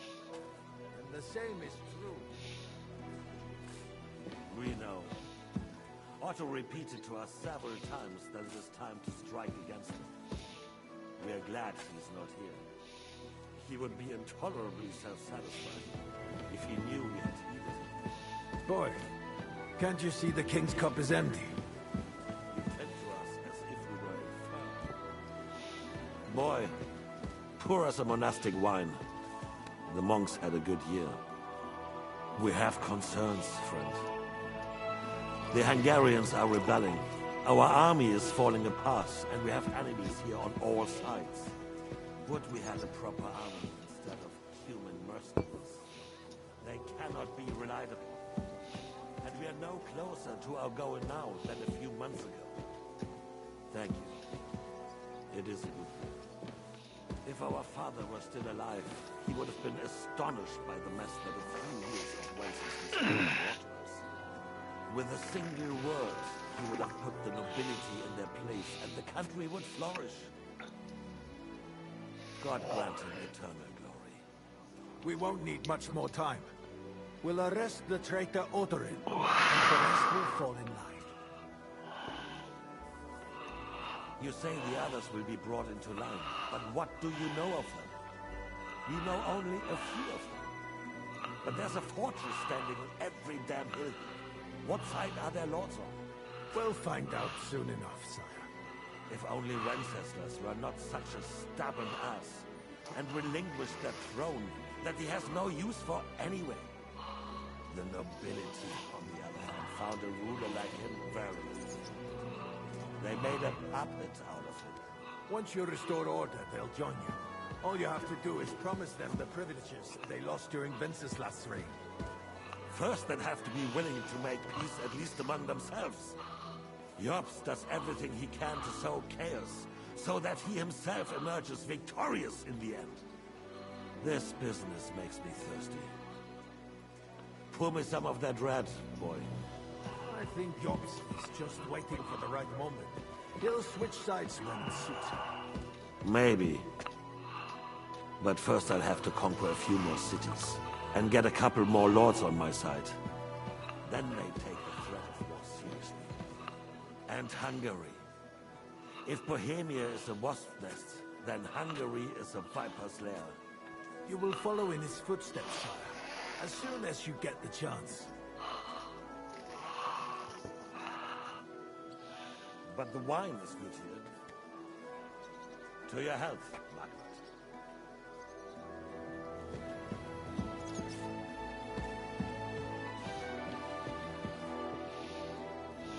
And to your health too, boy. May your children grow in the land ruled by a good king. Thank you, sire. You are too magnanimous. Why? You did a good job. You can be proud of yourself. To your health, your majesty.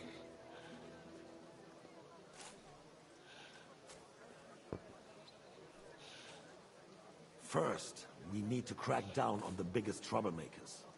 We're working on it. While the consul was meeting, Otto von Berghoff and his men set out for Raposh. Odorin won't give you any more trouble. He and Ruthard are in it together. Once we get Odorin, we can handle Ruthard easy. Rabosh will be yours. After all, Otto has already got Malishov. I appreciate your confidence, sire. But the devil knows there are a lot more strongholds to conquer here. For the king, red wine, boy. No. We shall have white. We have had enough of that. White it is. Quickly! If Raposh falls, others will follow. I think von Berghoff's little contraption will find its use again. If need be, we could use it to raise this town hall too. And I have some suggestions for other candidates. Not so fast, my friend. It's a wondrous tool, but we can't rely on it forever. But to bring it here to the square and point it at the city hall? Those sycophants would only benefit from a warning like that. It's a splendid idea, but it won't be necessary. The councillors are quite fearful enough already that they can hide nothing from us. There's been enough fretting, sire. You shall see. Soon we will drink to the conquest of another fortress. You are right. So then, to victory. And you, boy, will you drink with us?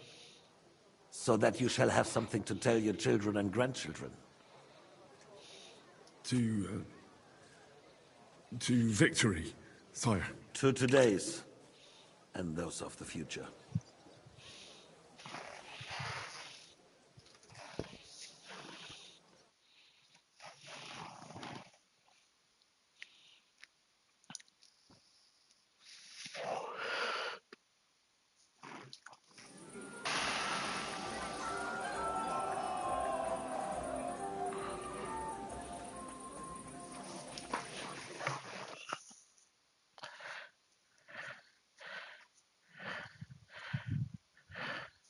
Didn't you say that Lord Constance? Aye, so what? They left a long time ago. I swear to God, a while ago.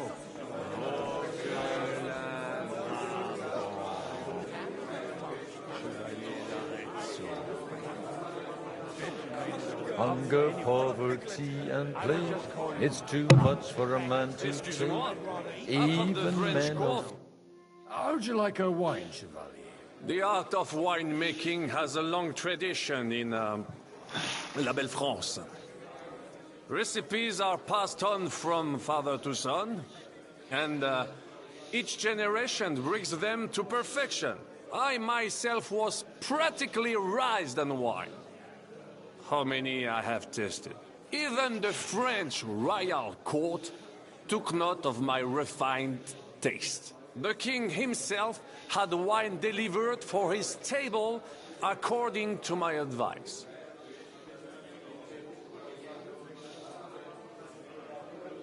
So you're not too keen on our stuff? Comment dire? Let us say you still have much work ahead. If you try hard, you may have some decent wine to celebrate the second coming of Christ. About the girls or the piglet?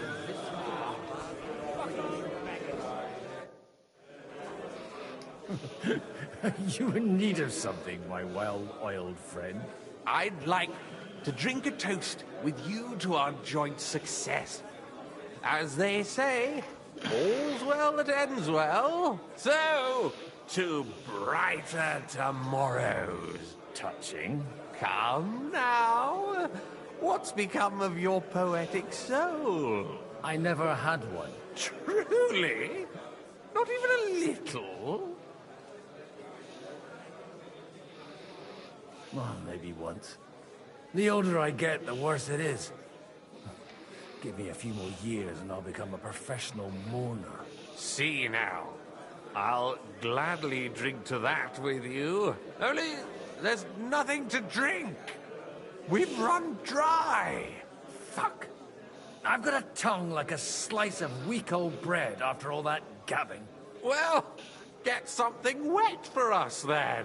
His lordship is so unsteady on his legs, he can't make it as far as the keg. To hell with that keg slop.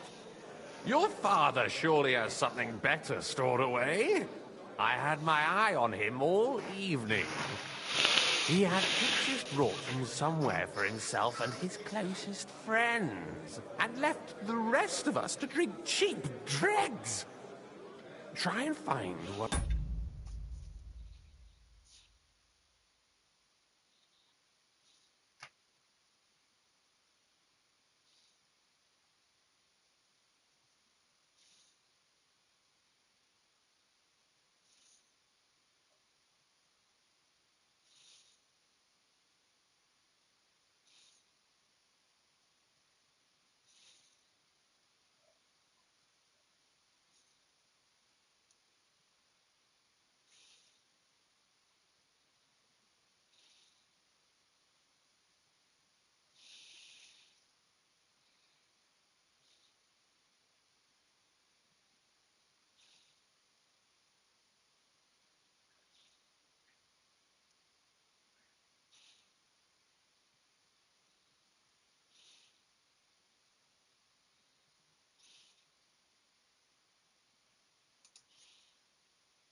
Those pictures for us, eh?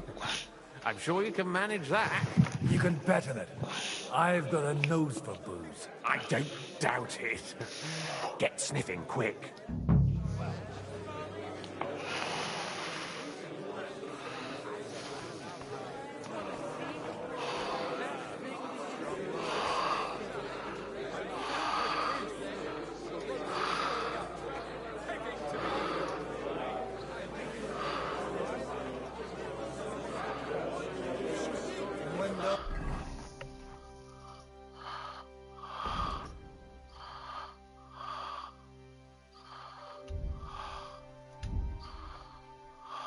I am not sure about the girls.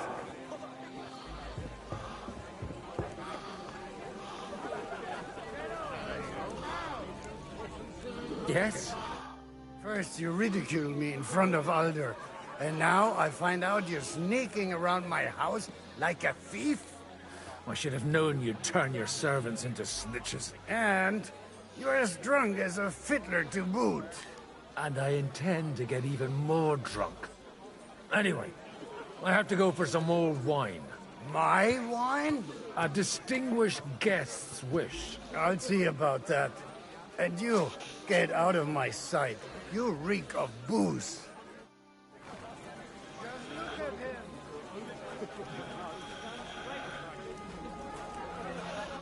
Having a good time? He's a fucking bore. These old farts here have no idea what fun is. Well, what are you missing? There's wine, food. Even a few females worth the sin. Ah, I'd rather have a game of dice. Or a good punch-up.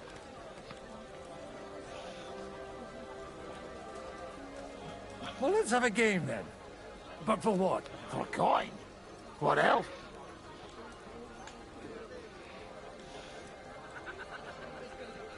Playing for coin's a bore. You got anything else to wager? I might have something.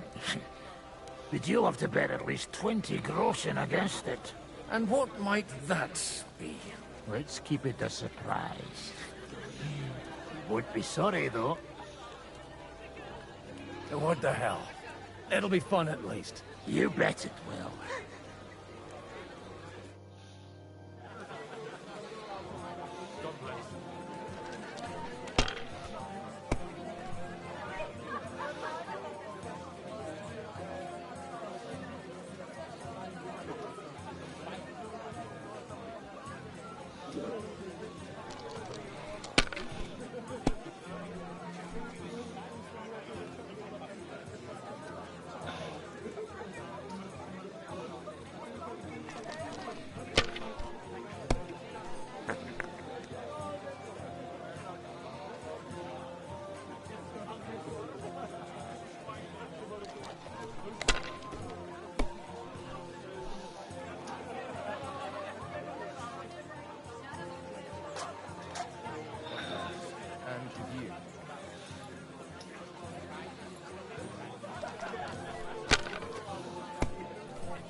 dip that rotten carrot in lard and ram it up your dry arse. I was just having a laugh with you. Lighten up a bit, eh? But if you don't like your prize, hand it over here. Here you are. Not much use to me. Ah, you've got no imagination. It's not for eating, but it still has uses. Like I could shove it down the back of the cousin's shirt.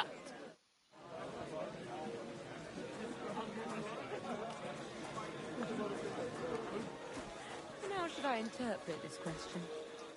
How come you're still here, sir? Weren't you supposed to travel with Sir Hanush?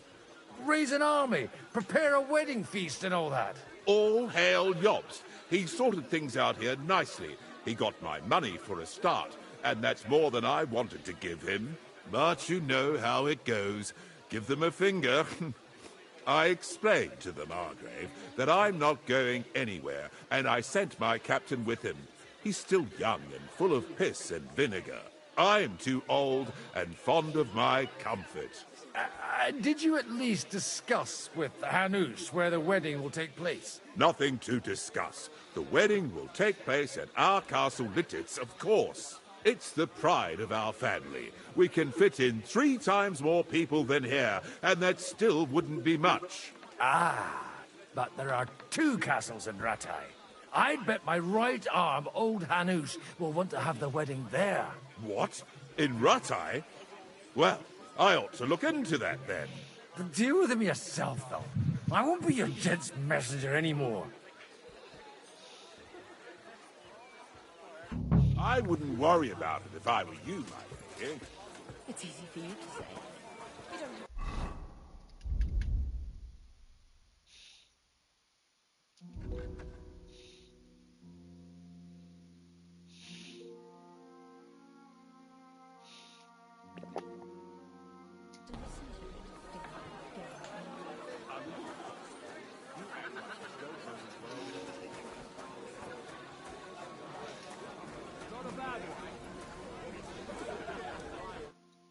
Want to roll some dice? Sure. I don't play. Oh, you can... Just me when I can run straight. You're wrong. In a battle, your life depends on it. Friend. Good day, good day. 5 boots a fellow is no pony. Right? You couldn't think of a fancier name.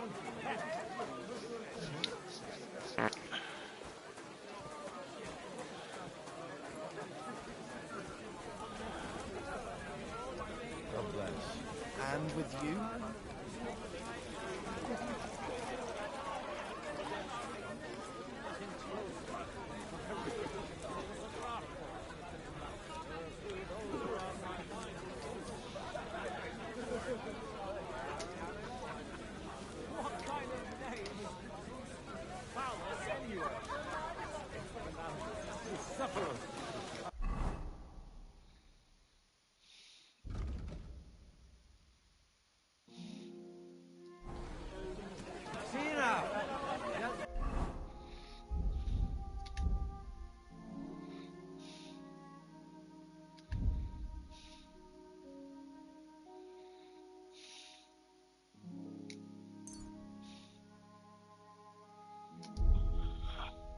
Mispronounce the name.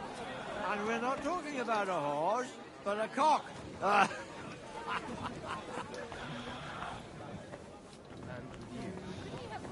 Should have some spices.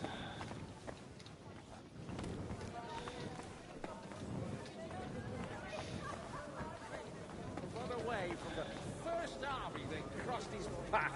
He would never have made it all the way here.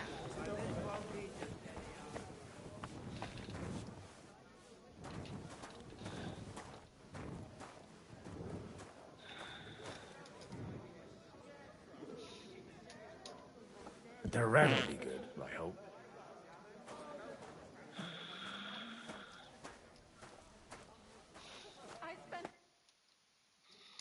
Now there's a piece of horseflesh for you, Rootheart. Not like that nag of yours. What the hell do you beat it with? It looks more like a damn bull. Sir! Sir! There's some horsemen right out front of the fortress. Ah, that's Peter of Pisac. Wouldn't come to the council, but he is coming happily to the celebration, you old fox.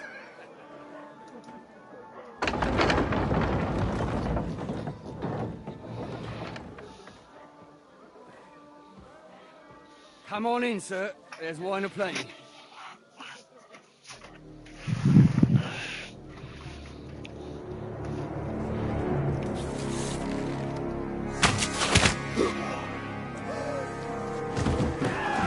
Hey! Hey! Intruders! Enemies at the gates!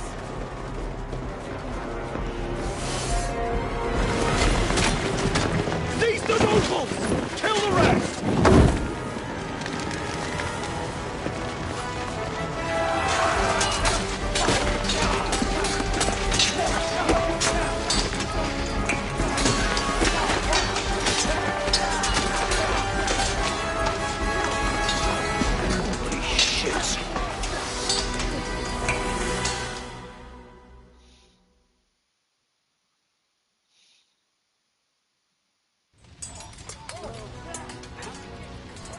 Jesus!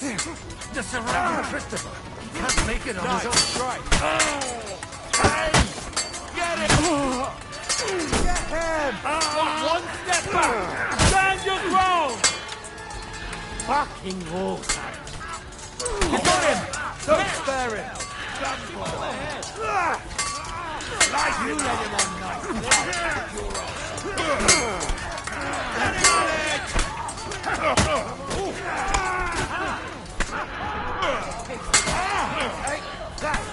That's right! Drive those horses out! Fuck off!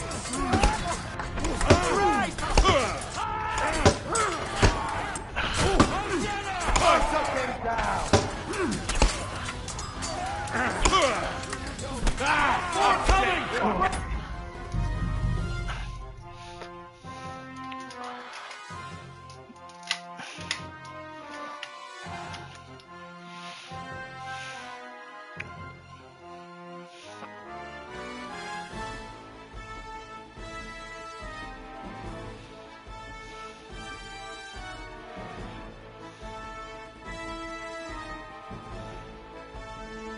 Jesus! The surrounding Christopher! He can't make it on his own. I'll be...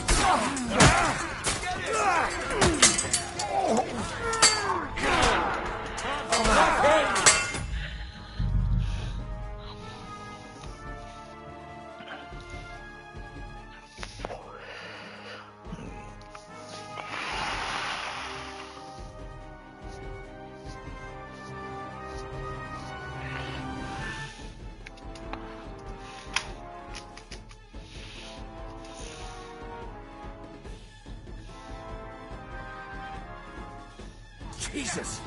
The surrounding Christopher! He can't make it on his own. We'll kick your asses! No chance!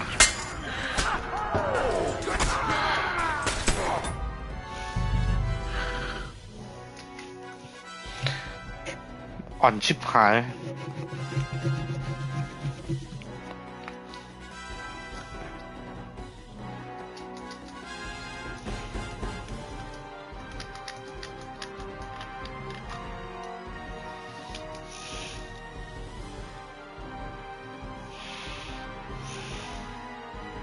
Jesus! The surrounding Christopher! He can't make it on his own. We'll kick your asses! You got him! Light him up! One step back!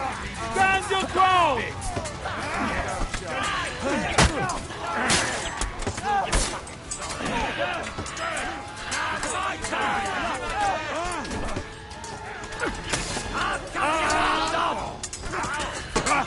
Fuck you! Hey!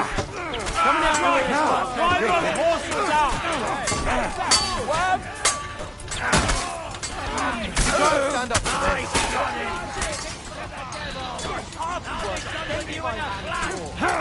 Wouldn't be able to take a nibble like that.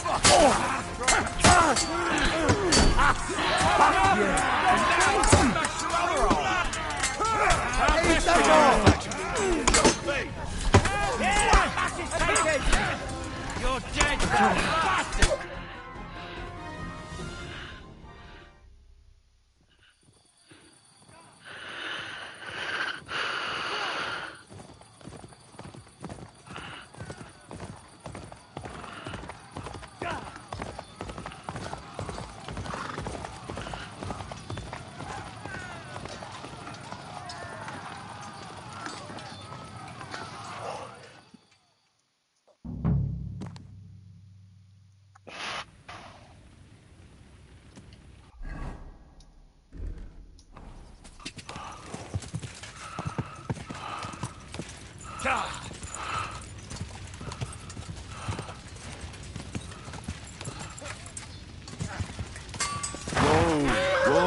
That hit home.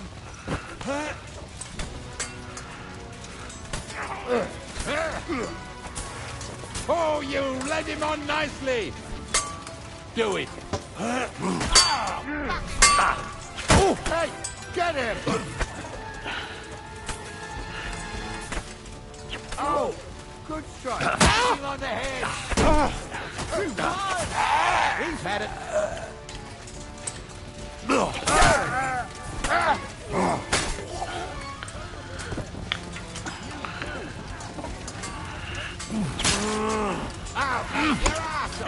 He's had it.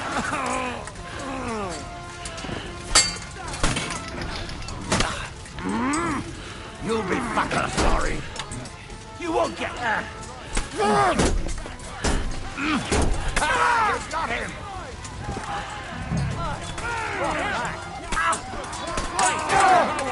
We can go home! Die already. Doug! Hit. Don't kill him. This one's mine.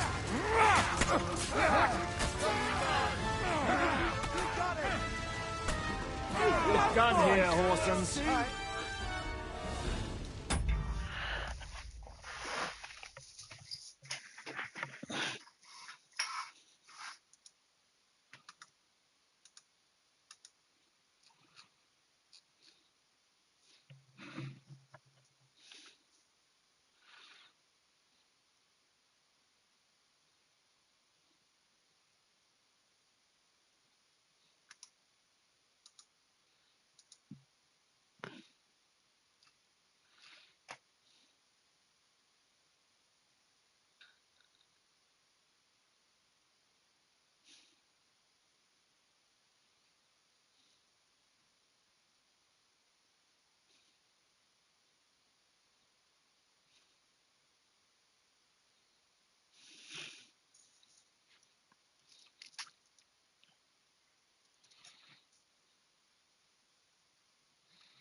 That was a close shave.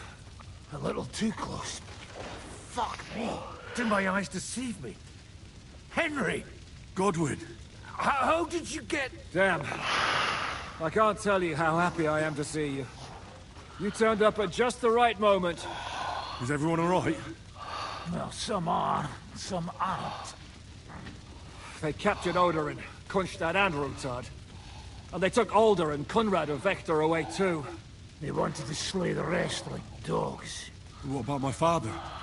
And Hanush? They left with Yobs long before that. I'm sure they're all right, but not everyone was so lucky. What happened, Godwin? Who died? Anna of Waldstein. She didn't stand a chance against those butchers. May she rest in peace. She was simply in the wrong place at the wrong time. And they almost killed my brother. But only almost. Good work. You have a brother? Where is he? He's upstairs in the hall. He's alive, but he's severely wounded. He tried to defend our father. That old badger's not worth the trouble. Old grievances aside, Odorin is an ally. The same as Rutard and Botchek. Oh, they all have their quirks. Cousin Botchek's a money-grabbing magpie. But I wouldn't give up on the fucker either. We'll have to wait for the other side's move anyway. We don't even know where von Berghow took them. Where did they go? Back to Rattay? They've got to raise an army for us. And I hope they fucking hurry. So we have a plan to counter Sigismund? More of a promise than a plan. But, as you can see, our allies are getting scarce. We should lay low until Jobst gets back. I'll gladly play dead for a while. Be so kind. And don't speak of the dead. I tried to come as soon as possible and warn you, but von Bergov's people beat me here. You knew he was coming.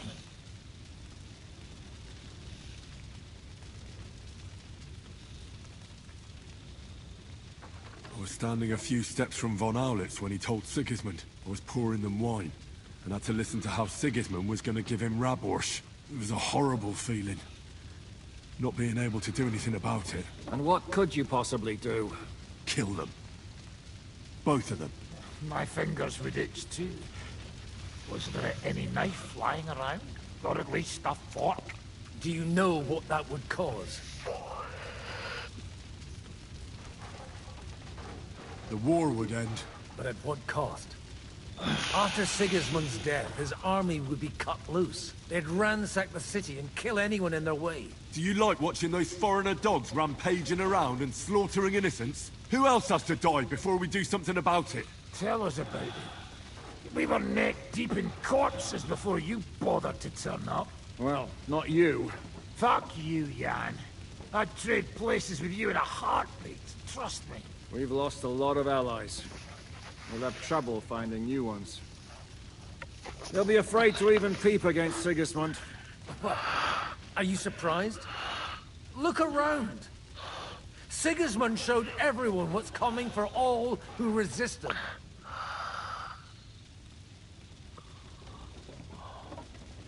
Is there anything we can do? Definitely not right now. We'll treat the wounded, bury the dead, get the hell out of here. Then we'll hide in the Devil's Den and wait for Jobst and his army. If I survive the journey... Oh, God's teeth. That stupid nag nearly broke me in half.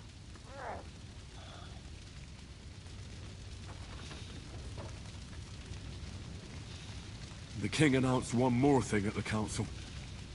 He asked the councillors to ransack the Jewish quarter. That is, he ordered it, more like. Fuck! Liechtenstein's got his people there. They could reveal a lot. The city rabbi is sitting upstairs in the hall. At least he's safe here. They're our allies. We have to help them. What do you mean by we? Everyone here is lucky to be still breathing. I can just see them all jumping to their feet and rush to save their poor Jews. Maybe Samuel will figure something out. He wanted to talk to you anyway. He's here too? Aye, escorting the rabbi. You should go and see them as soon as possible. And tell Liechtenstein too. Anyway, we've got work to do. Godwin? Give me a moment. I'll go and see Christopher first. Guard the walls until morning. If anyone shows up, I want to know. I'll be with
done that the Lord is punishing them like this? God, brought it upon himself. This greedy as a pig. Leave it alone, the two of you. Now we're in it with them anyway. They didn't even spare the animals. My Tempest lost his life too. They put enough arrows in him to knock down 3 like him. What about your horse? I don't know. I saw him bolting out the gate. Someone set his mane and tail on fire. Maybe he survived.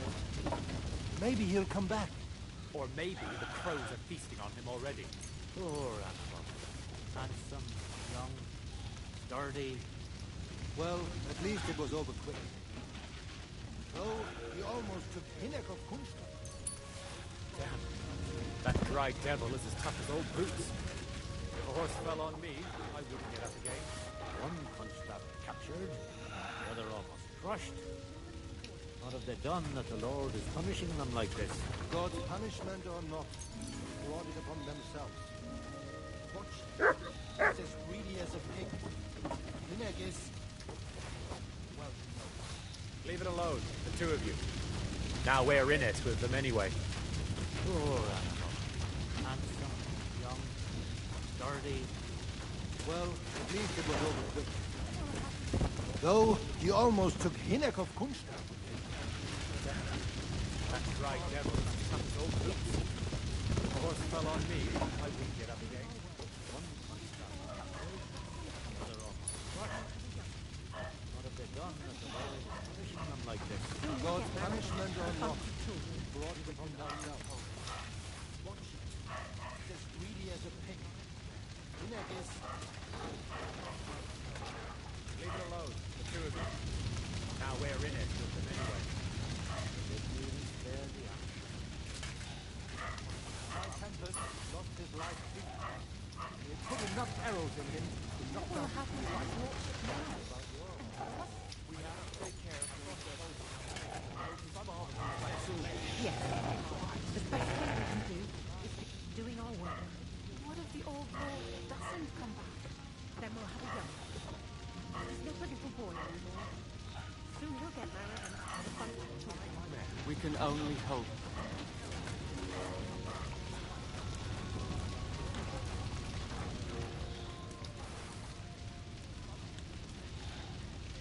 Such slaughter.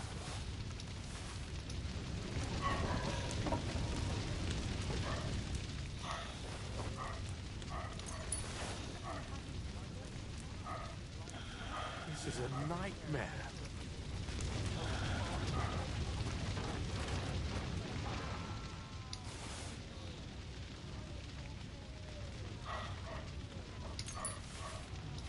Finds out about this.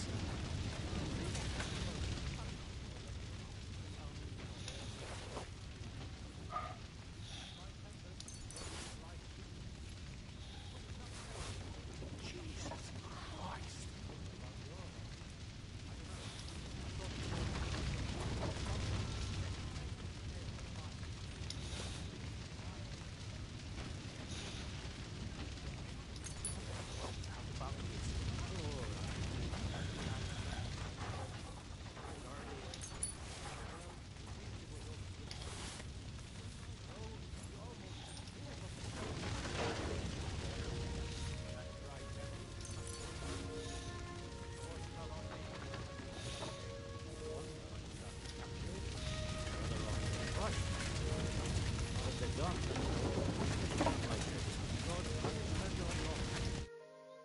Good to see you both.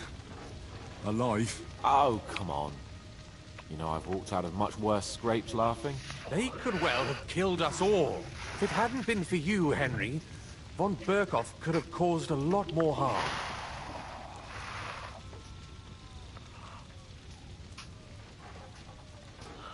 Even a man like you can't know everything. At least you're all alive. Well, not all of us. They killed Lady Anna of Volstein and many other nobles. It was slaughter. And they captured our closest and most influential allies. Without them, we can hardly get the burghers on our side. We're stuck. We'll figure out a way to help them. But how? Our plans are ruined. Get a grip. Whining doesn't help anyone. You're right. When I drink too much wine, I get overwhelmed with self-pity. Nevertheless, I have to admit it can't get much worse. Actually, it might. And very soon. At Sigismund's council, an order was given to ransack the Jewish quarter. God's wounds! We need to get back to the city and warn them. I'm going with you. Out of the question. Do you want to end up imprisoned again? You'll be more useful if you stay here and help Shishka.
Henry, tell Samuel and the rabbi to get ready to travel.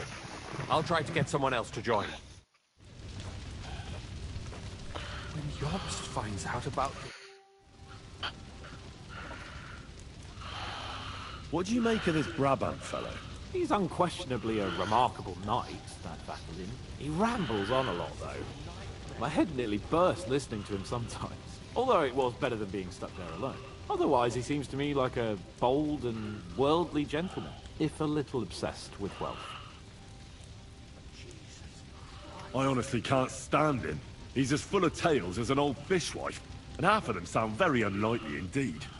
No one's perfect. As for his constant chatter, you have to learn how to shut him up, and ideally not get locked up in one room with him. On the other hand, when Sigismund invaded, he could have easily just stepped aside and kept his nose out of it, and he'd still be sitting pretty in Miskovitz. Instead, he did the opposite and defended the town. Give him a chance to prove himself. You'll see for yourself. I'll believe it when I see it. What happened when von Bergov hauled you off after the Nabokov battle? It was a dreadful journey. Jesus, don't even remind me. It was a bit better in Malashov. Apart from being locked up, of course. Did anything happen along the way? No, but it took ages to get to Malashov. 4 or 5 days in that god-awful cart. I was traveling with von Owlet's minions. They hauled me in one of the wagons. They treated my wounds a bit, but I was still in a really bad way. After that battle and all. What did they do with you in Malashov? Nothing much, actually. They took care of my wounds, and then stuck me in a room with Brabant. But they treated me decently, as befits a noble. Von Bergov came asking questions a couple of times, but that was about it. Only I almost went mad from being cramped in that damned room. It's a good thing you got me out of there. What was the problem with the room? That I couldn't get out of there. You saw yourself when you came for me, didn't you? It's just that since Nabokov, when they shot the tower right down on my head and I was stuck there. Well, since then, I don't feel well in cramped spaces. Actually, I never did. I always preferred to be outdoors. Since Nabokov, it's worse than ever. I had a feeling the roof would fall on my head again and I'd be buried alive.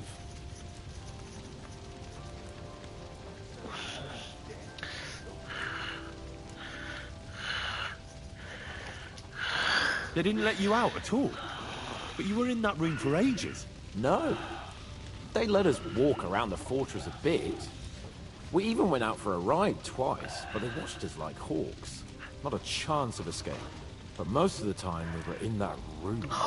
Like I say, I'm really glad you got me out of that hole. What did von Burgov want from you? Just the usual courtesies. The captivity of nobles has to observe certain formalities, you know? It's not like they can just throw you in some hole. They behaved fairly respectfully, but of course he was fishing for information. About Radzig and Hanush, and especially Yost. What they're planning, how many men they have on the field, who else they're negotiating with, and that. And what did you tell him? Nothing that he didn't already know. I played as dumb as the village idiot. I only told him they sent us with that message, and discussed the rest when we were gone. And did he swallow it? I think he suspected I was bluffing a bit, and then he tried to loosen my tongue by letting me go hungry for a while. But he soon gave up when he saw he was getting nothing more from me. My word. Nice work keeping him at bay. I understand. It's a bit awkward for you that the nobility lives in castles. That's a fact. Once I get my hands on my estates, I'll build a new castle that only has huge rooms and lots of spacious courtyards. And above all, no secret passages. Great. I'm really looking forward to this new castle of yours. You can be the castellan or something. Don't worry, I won't forget you. I'll even have a forge built so you feel right at home. The main thing is, you're alive and kicking. And back with us. Indeed.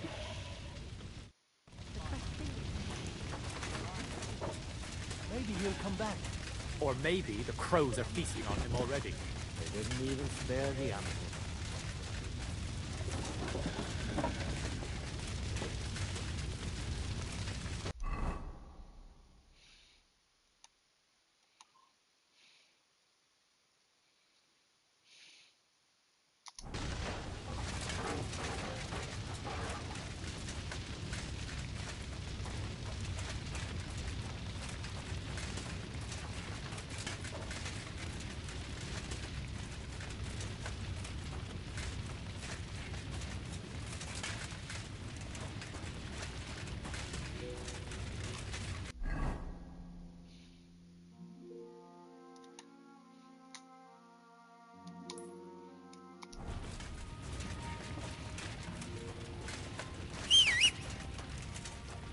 Have to go back.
Then we'll have a young one. He's not a little boy anymore. Soon he'll get married and have a bunch of children. We can only hope.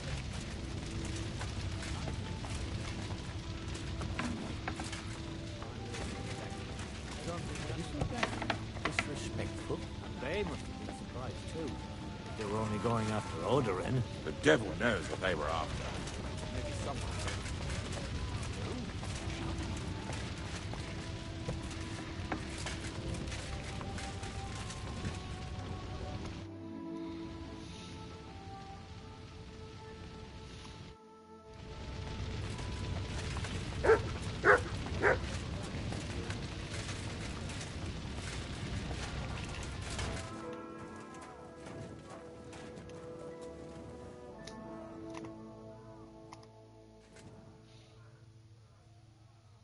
Sir Vaculin, you've had an exciting life.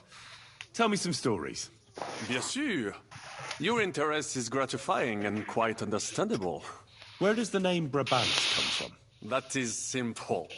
My compatriots call me that because I am originally from Brabant province. And, the name stuck. One day, I shall tell you about my place of birth, but I am sure you will long to hear about the conquest of Arezzo, yes? Or would you rather hear how I saved the King of France from certain death? Arezzo sounds interesting. And so it was. That is where I earned my knighthood from the great Enguerrand de Concy himself, the commander of our Naples campaign. Enguerrand arranged his forces for battle, and I was put in charge of one of the cavalry units. Out of nowhere, the enemy appeared on our unprotected flank, and Enguerrand set me to hold them back, so our main force could regroup. But I saw a gap in the enemy's main phalanx. I sounded the charge and sped forwards. Wasn't that rather risky? Un chevalier français fears nothing. I reckon King Sigismund would think otherwise after Constantinople. That was completely different. Alors, I caught them by surprise. I hacked my way to their standard and broke through all the way to the enemy's reserves. My attack sowed confusions in the enemy's ranks that encouraged the overlords who raced to join me, scattering everything in their path. And that is how we won the famous victory at Arezzo. Seeing that the force that was supposed to protect them had been routed. The city then surrendered to us. No doubt you had no inkling at Maleshov what a knight you had the honor to meet. And of course, my feats on the field of battle do not end there. A bold maneuver. Quite right. Courage is my middle name. Just as Monsieur Chapon says, Audantes fortuna juva. That day I was the bravest of them all and won the day. So you disobeyed your commander and left your flank exposed? Your attack could have ended in a total fiasco. You were lucky the others came to your assistance, and your entire force didn't collapse. I hear thee speaking, but you are still wet behind the ears. So, I can forgive you. In short, I saw an opportunity and took it. Moments like that can decide entire wars. What did your commander have to say? He made me a knight and sent me to the royal court to inform the sovereign of our triumph. I reckon he wanted to get you out of his hair. Do not talk nonsense. What other feats have you performed in battle? Oh, many, mon ami. For one battle does not make a warrior. It would take a week to recount them all, so I will just tell you about my second greatest feat.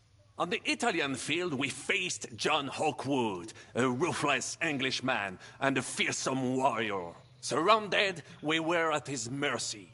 Night fell, and we knew he would attack at dawn, and that would be it. But just then, Providence put an idea in my mind.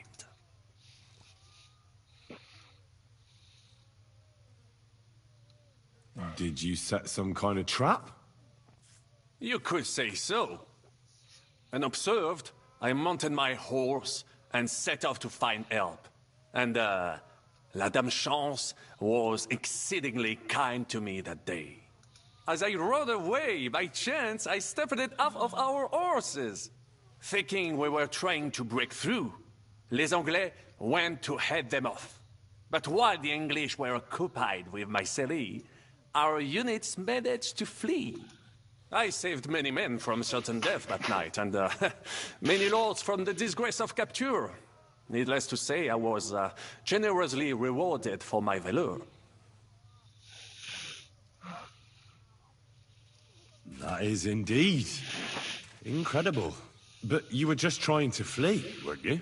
I wanted to bring reinforcements, but as I say, I merely follow Providence, and she guides my steps, from triumph to triumph, wherever I go. Stick close to me, Henri. And Providence will favor you too.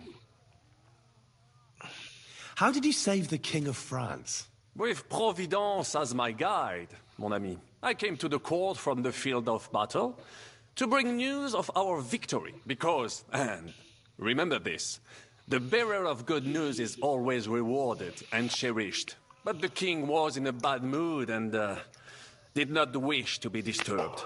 Maybe I thought the news of our victory will dispel his ill humor. How could you tell him if he didn't want to be disturbed? Ha! I climbed up to his balcony and into his chambers to surprise him with the joyful tidings. And lo and behold, the king was writhing and gasping on the floor, overcome by one of his fits. Wasting not a moment, I dashed over to him and unblocked his throat, thus saving his life. In return, the king bestowed on me the title of Échanson, or cupbearer, and other generous gifts. And I then spent a while in his service at court. Unfortunately, though, even the king's favor does not last forever, and minor mistakes can come to overshadow good deeds. What happened at court that led to you being out of favor? Well, perhaps I shall tell you some other time. Would you not rather hear about the glorious duel between Le Gris and Carouge?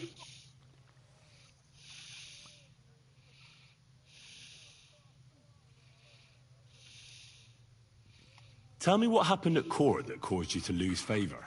Ah, a major setback and a gross injustice, mon ami. It is an unhappy memory, because it was the first time that La Dame Chance abandoned me. It's nothing to be ashamed of. We can all learn from our failures. And I bet even your failures make for great stories. Oui, that is certainly true. Very well, then. I suffered a combination of misfortunes all at once.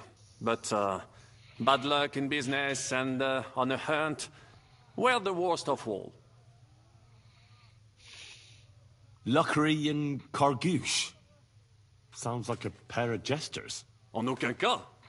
Jacques Le Gris and Jean de Carouge. These two great knights were in a legal dispute over an estate. But above all, when de Carouge was on a campaign, Le Gris fornicated with his wife. She claimed that he had raped her, while he said he had seduced him. And because everyone swore to their own truth on the Bible, the matter had to be settled by combat. First, they jousted. Then they fought on foot with sword and axe. Le Gris thought victory was in his grasp, but de Carouge suddenly pounced on him, wrested him to the ground, and beat him so terribly that he knocked off his helmet and cuirass. Even so, Le Gris refused to admit his guilt, and de Carouge drove a dagger through his neck. And if you promise not to tell, I will let you into a secret about that dagger. Tell me the secret.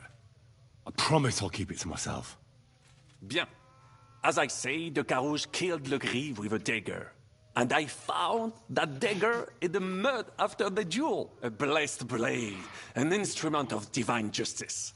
The dagger that ended the last trial by combat France ever witnessed. An item of great value.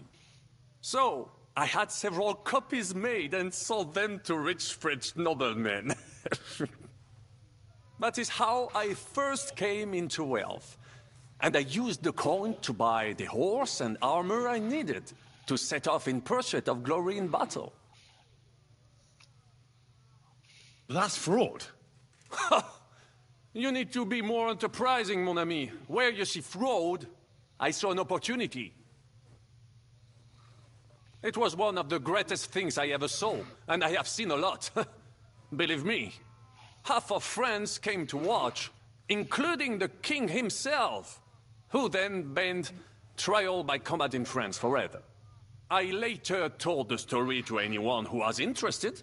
One of my listeners, a certain Froissart, wrote my icon down and became famous. I could have written it myself, of course, but I am happy to help others find success. You were in business? Of course. I come from Brabant province, home to the greatest entrepreneur of all. My birthplace gave me an unrivaled nose for coin and the reputation of a financial expert. I was nicknamed the Seer of Louvain, and also the End of Midas. That is, until I persuaded an important nobleman to invest a large sum in maritime trade with Africa. All the ships he bought sank in a tempest. He had to sell off part of his estates to pay off his creditors. Of course, he wrongly blamed me for everything and turned many influential courtiers against me. But my advice was sound. He was simply punished by God for fornicating with every wench from the Pyrenees to Brittany, bragging about it and thus bringing shame on his gentle wife. I told him as much, but some people never admit their mistakes and prefer to blame others. A sea voyage from France to Africa? You must have known that was a massive risk. A risk, perhaps. But think of the fortune to be made. A man must think big if he wants to achieve greatness, no? Big ideas often lead to big trouble. Storms, pirates, sea monsters, uncharted waters. It was a disaster waiting to happen, Baron. You should have tried the Baltic trade route. You are right. That would have been safer. But that is under Hanseatic control and there is too much competition. Africa, mon ami, that is the land of opportunity. The Arabs sell to the Portuguese via Ceuta, and they sell on to us. Just imagine selling further and trading directly with African kings, cutting out all of those middlemen. Remember this, because one day I will be proven right. What was the hunting incident? We were out in the royal hunting grounds when I caught sight of a white stag. There had long been rumors about it, so imagine the prestige I would have gained by getting it. I set off after it, pierced its flank with arrows, and unleashed the hounds to finish it off. When I arrived, it turned out that my hounds had not killed a stag, but the horse of a lady. A court favorite of the Queen's. I fell out of her favor, and all the doors became closed to me.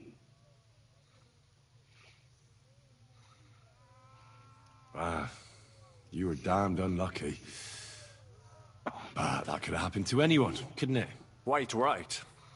I'm glad you are sensible enough to agree with me. A misfortune like that, which could indeed happen to anyone, would make lesser men roll with laughter. But the other lords were afraid I would outshine them, so they were waiting for a chance to get rid of me. And that chance came along, unfortunately. Tell me about Brabant province. Is it far from here? Quite far. From Bohemia, you would go to Bamberg and then follow the river Main until it joins the Rhone. Then you sail down the Rhone until it reaches the sea. And there, between the river and La Flandre, you will find Brabant, with its wealthy cities. Anvers, Bruxelles, Louvain, and many others. But those three cities are the equal of Paris, Rome, or your Prague. Both the Dukes of Burgundy and the Imperial Princes would like to annex our land to theirs, because its flourishing trade has made it rich. But like everywhere else, you can only come into wealth by birth or by enterprise, which is how I did it. How did you end up here? Leaving the court with a modest sum, I launched to visit faraway lands. I traveled a lot, spending time in various countries, and having many great adventures. When I learned that l'Empereur Charles, that great friend of France, had built the magnificent city of Prague in Bohème, I had to see it. So people in foreign countries speak highly of Prague? Bien sûr. It was abroad that I heard of King Wenceslas' Silver City and its reputed vast wealth. I bought the abandoned Miskowitz estates and shares in the Kuttenberg mines. And for a time I settled here to provide for myself and wait for King Wenceslas, whom I wished to serve. But even here fate did not let me be. When Sigismund brought his army to the city, I appointed myself to lead its defense. For how better to make King Wenceslas aware of me than by saving his beloved city? Victory was assured, but the burghers had other ideas. The city was handed over to the enemy, and I with it, stripped of my possessions. I languished in captivity, until fate again stepped in by sending you to Malishov.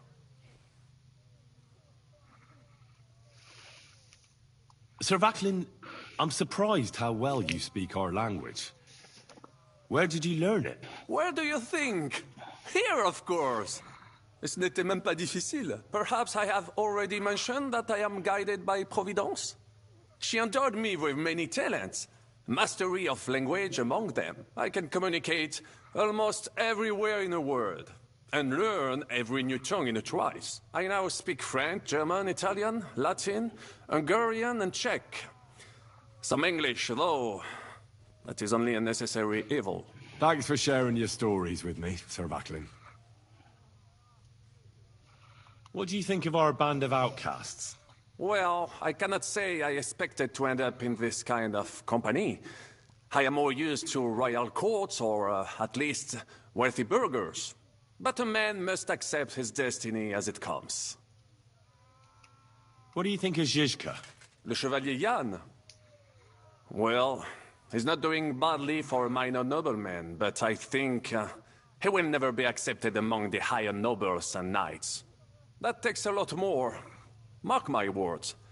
I am a good judge of people.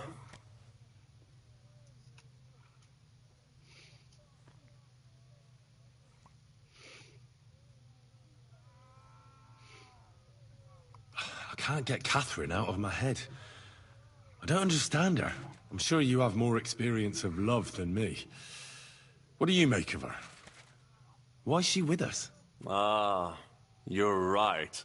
I am a connoisseur of love like I am of wine. But for my taste, Mademoiselle Catherine is of somewhat aged vintage.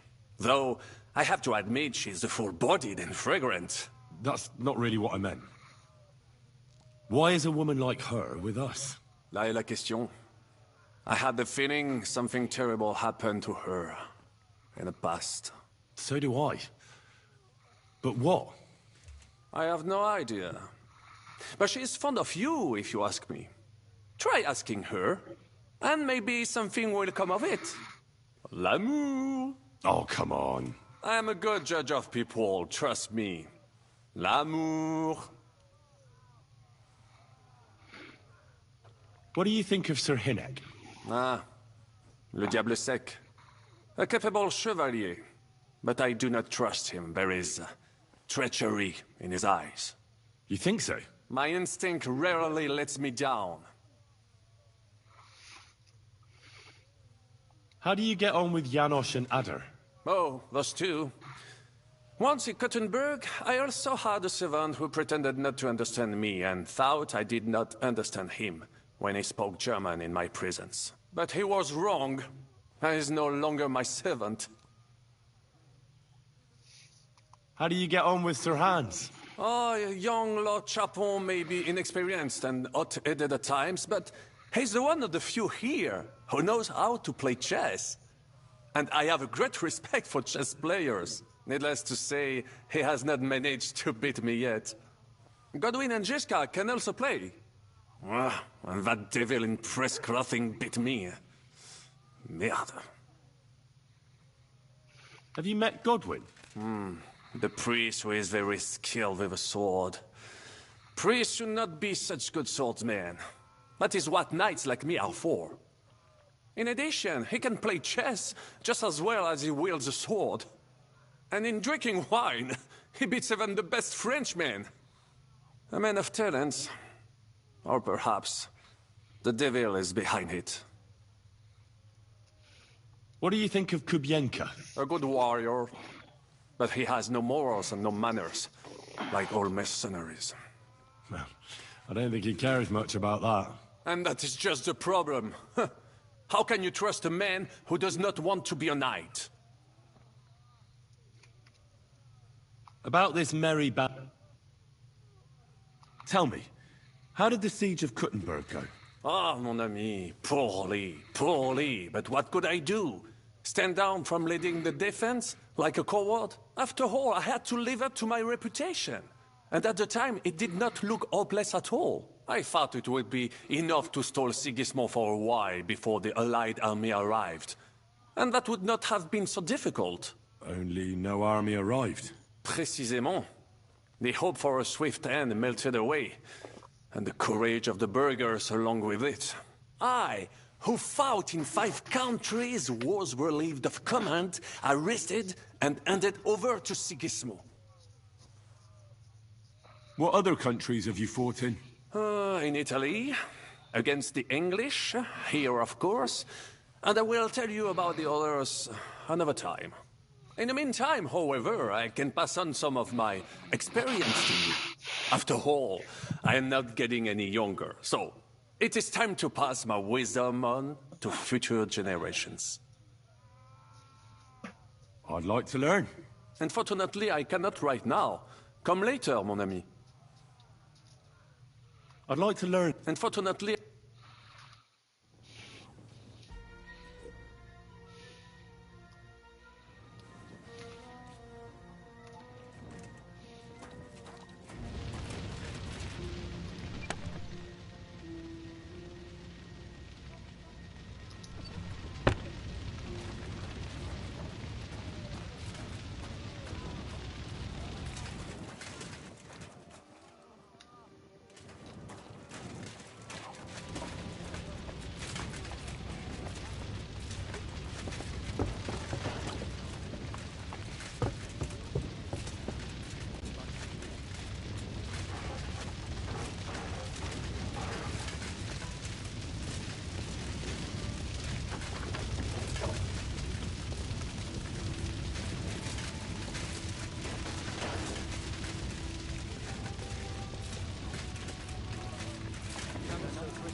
He should. He was covered in blood, but most of it probably wasn't his.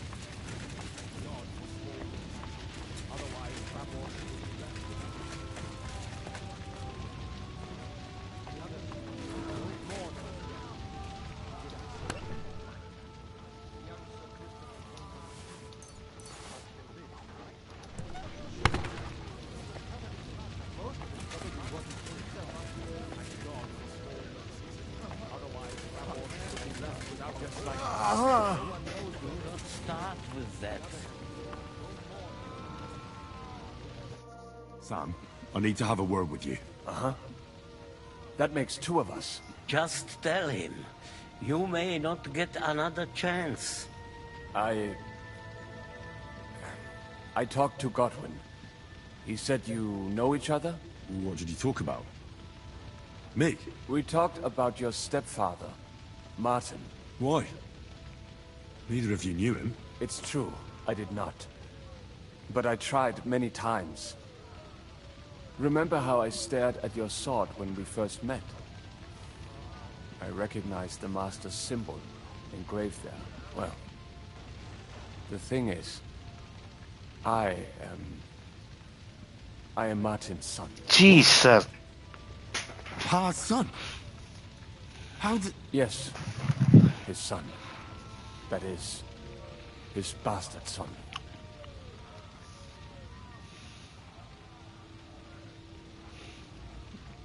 Are you sure?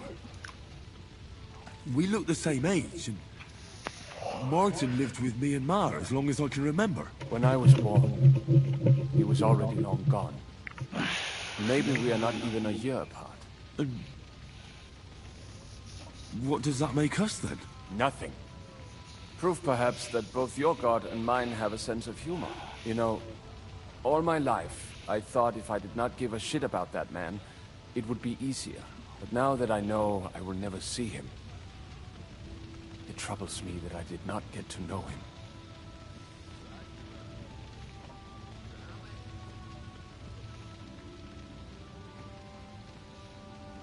I can tell you about him if you want.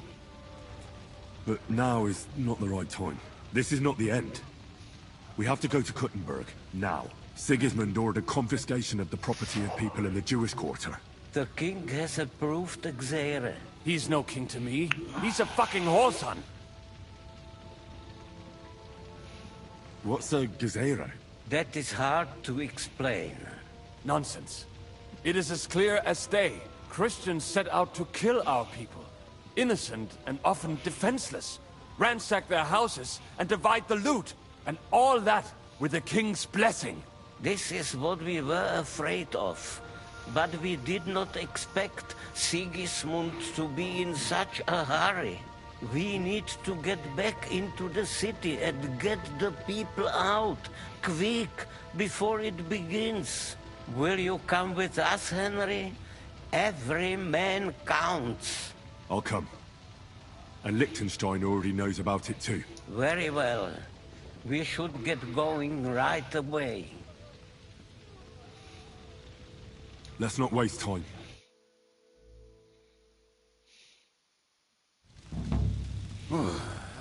Thank God you're all right. On the way here, I saw Sigismund horsemen and feared the worst. Kubienka? What brings you here? Well, I heard you were having some kind of a feast here, so I came to grab a bit of meat. And I see, instead of that, you have a massacre here. Well, the real massacre is yet to come if we don't do something fast. We have to get to Kuttenberg. Can we borrow the wagon you arrived on? But of course. I borrowed it too, if you know what I mean, but, Could you stop blabbering already? We don't have the time. Easy, Ingele. And you, sir, if you can, come with us and help us. All right. But could you please tell me what the fuck is going on? I'll explain to you on the way. Time is running out. Are you coming too, Sir John? Of course.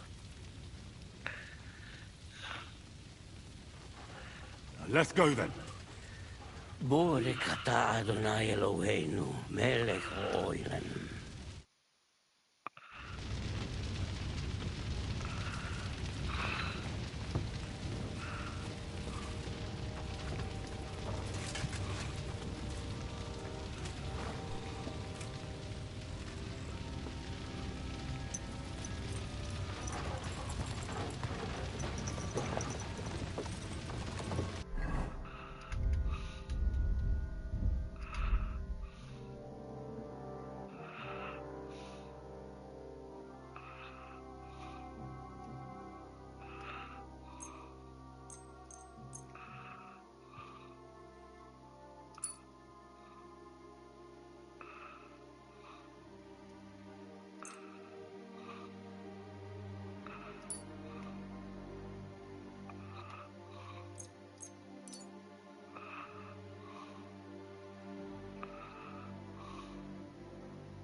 Hamish, can we go any faster? Settle down, son. If you must keep your tongue busy, then use it to pray. Would you tell me what the fuck is going on already? Sigismund ordered an attack on the Jewish quarter. We need to get everyone out of there fast. Bloody hell. I just got ailed up so nicely today. Oh, that is just great. My mother's life is in the hands of a drunkard. Don't worry. We'll save your mother. And everyone else too.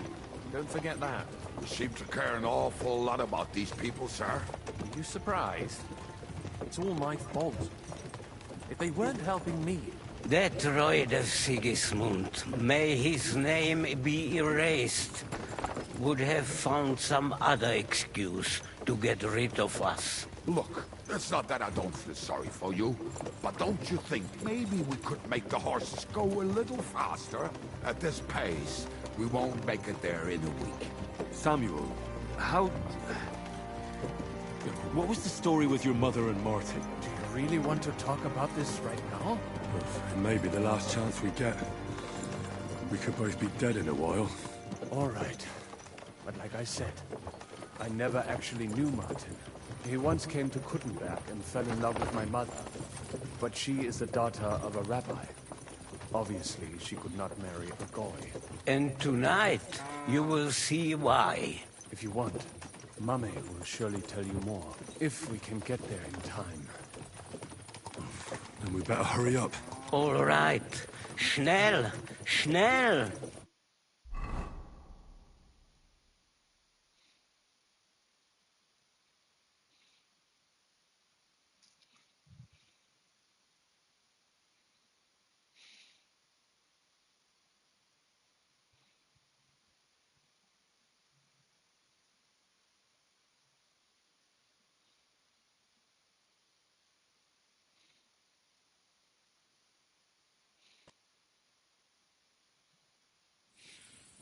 What's the matter? Why are we stopping? We will walk from here. We cannot drive right into those murderers' arms. But how do we get into the town then? We will go through Sheol. There are many abandoned mine shafts under the town. One of them ends here. Won't it collapse on our heads? We'll find out soon enough. Follow me. What a blessing it is to have found the passageway.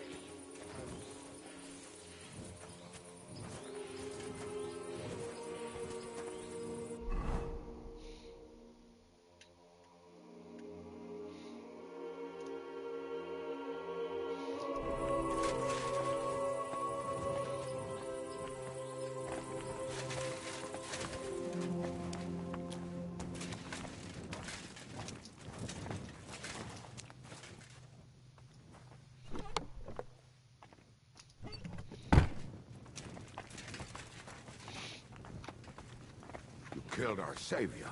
What did you just say? Nothing. I'm just blubbering. I dare you to say that again. Loud and clear. You know what, sir? Just ignore me and be glad I'm here. And you up front, pick it up, little curva. My arse is getting numb.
This way, Henry.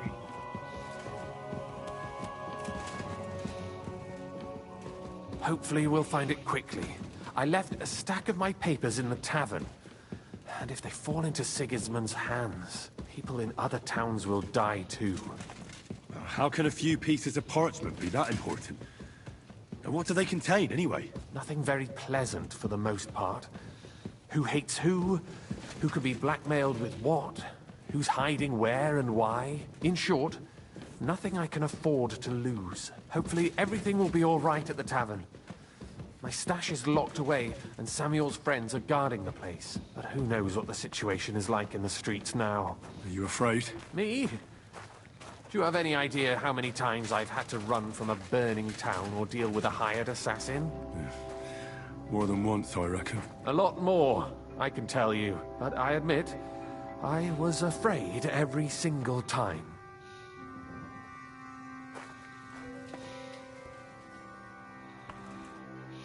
Damn it. What's the matter? The door leading up to the tavern is open. Samuel's men wouldn't have left it like this. Somebody else must have got in.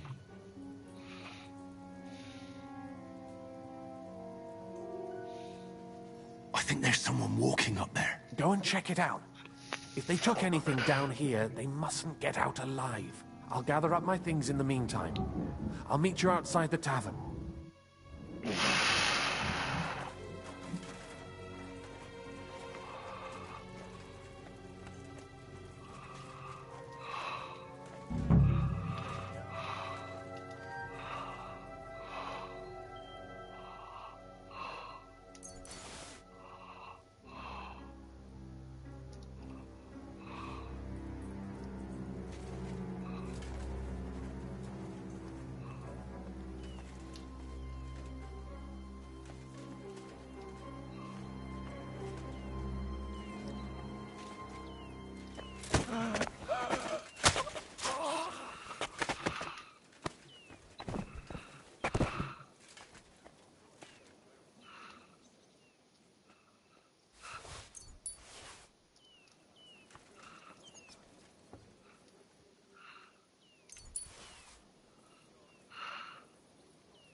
Damnation.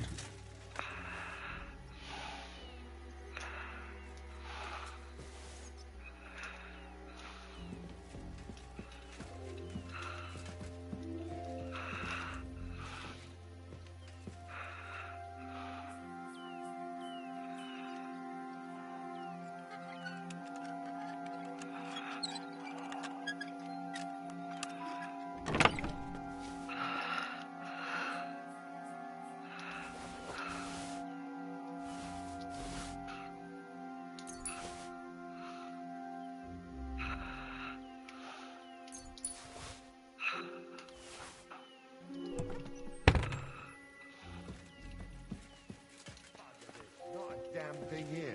If we go back empty-handed, Eric will give us a bollocking again. Damn it.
Baruch Hashem, Henry.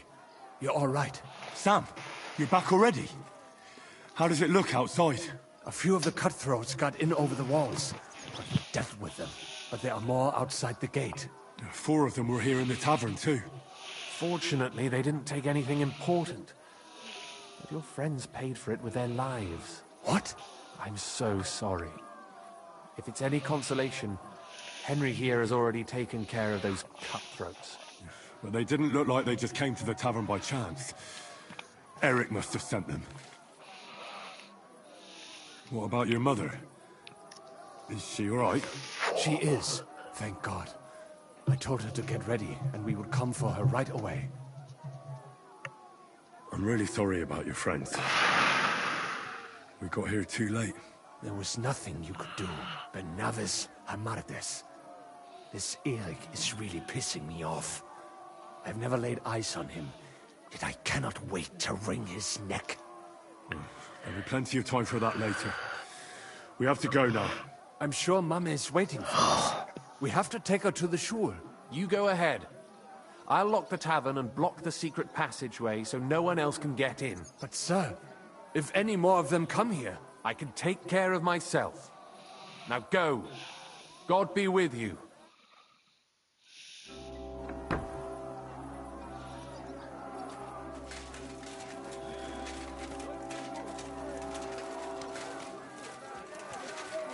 Adam, is that you? They climbed over the wall.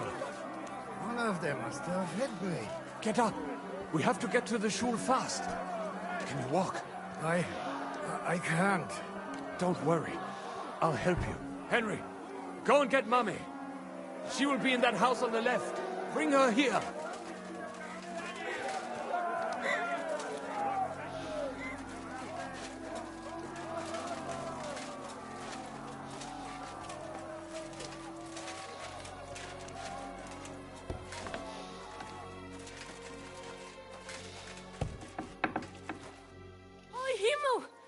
What's the matter? Where's Sam? Don't worry, ma'am. He sent me to take you to him. Mein Gott! What happened to him? Nothing. He's out on the street helping the wounded. Let's go now. We're out of time. Wait! Who are you anyway? My name is Henry. I'm, Do you remember Martin, the blacksmith? Of course I do. I'm his... son. Was sagst du? Sam told me that... Watch out! More are coming! Run to the back, it might be safer there! What's going on? Sam, are you all right? I'm fine, but we will talk when you are safe. Now run! We have to get to the synagogue. But how? Through the backyard. Follow me.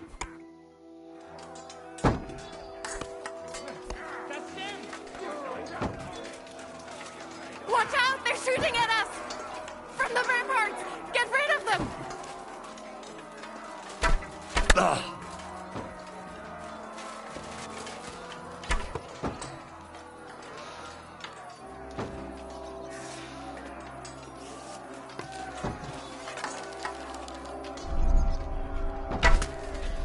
Baruch Hashem, they're gone. We have to keep going.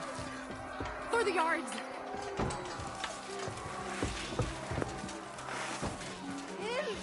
Help us! Help us! That is Judith and Lev. Can you help them? Please leave her alone.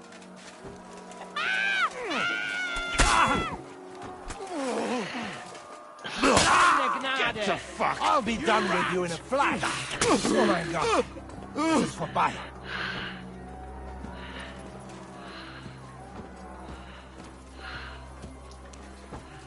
Give me a moment to recover.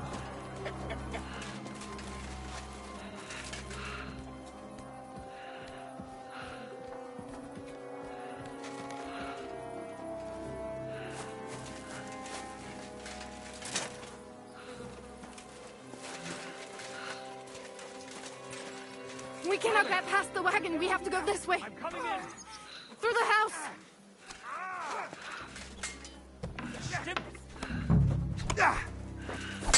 Right time, Mamsell!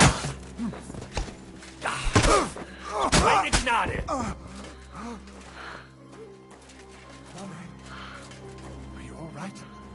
fine. But what about you, mein Kind? I'm still alive. We can talk later. Now, we have to go.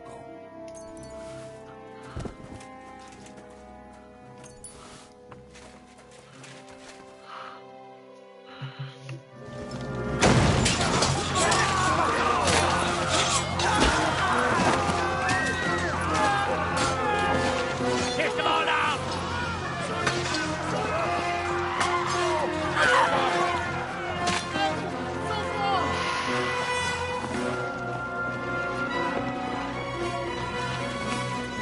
Come on! What the hell? What is it, fuckers? Rather slaughter women and the defenseless? Let's go! What's going on up there?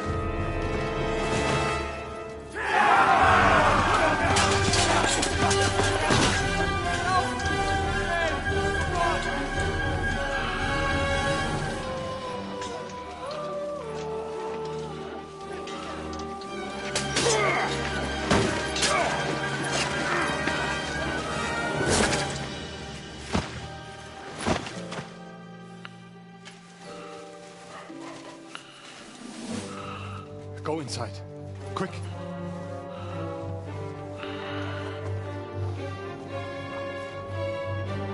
To the fucking task. I've never been so glad to see you two. In need of a helping hand, are you? No, I just don't want to die here alone. Eric. There they are. Well, now we're really fucked. Mustn't get inside. We have to hold them back. For how long, though? As long as we need to.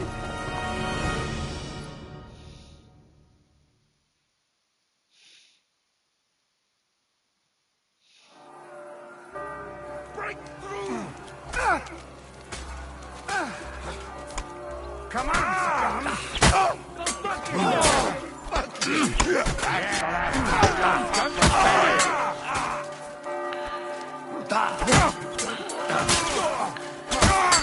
Now you're finished. That's it. You'll be sorry. Fight us all. Help me tie them. Kill me.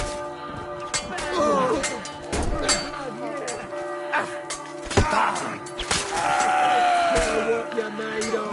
You won't get me. Take that fucker out.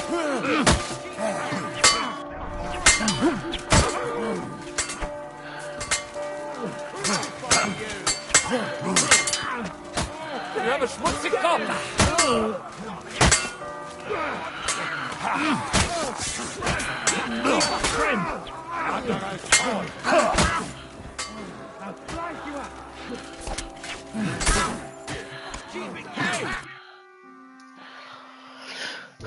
Come on! Everyone's inside! Henry, come on. Let's go!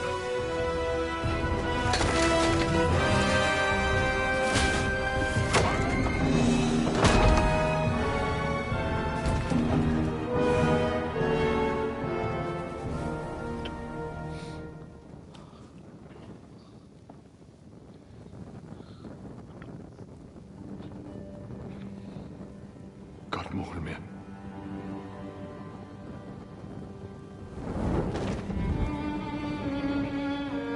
Let's go. It's this way.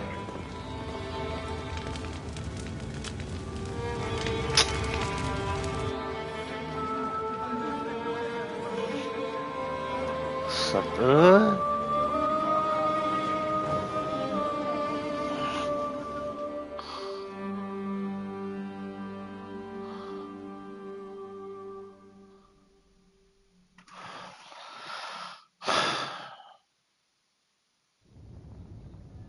Damn. That was a close shave. I reckon I should go to Samuel's mother and talk to her about Martin. I won't get another chance.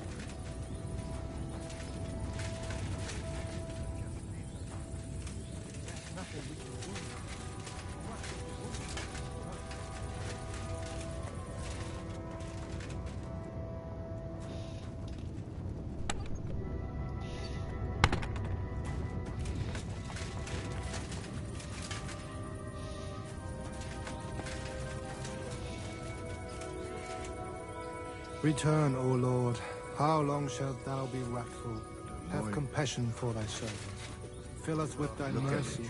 All ablaze. Look at it.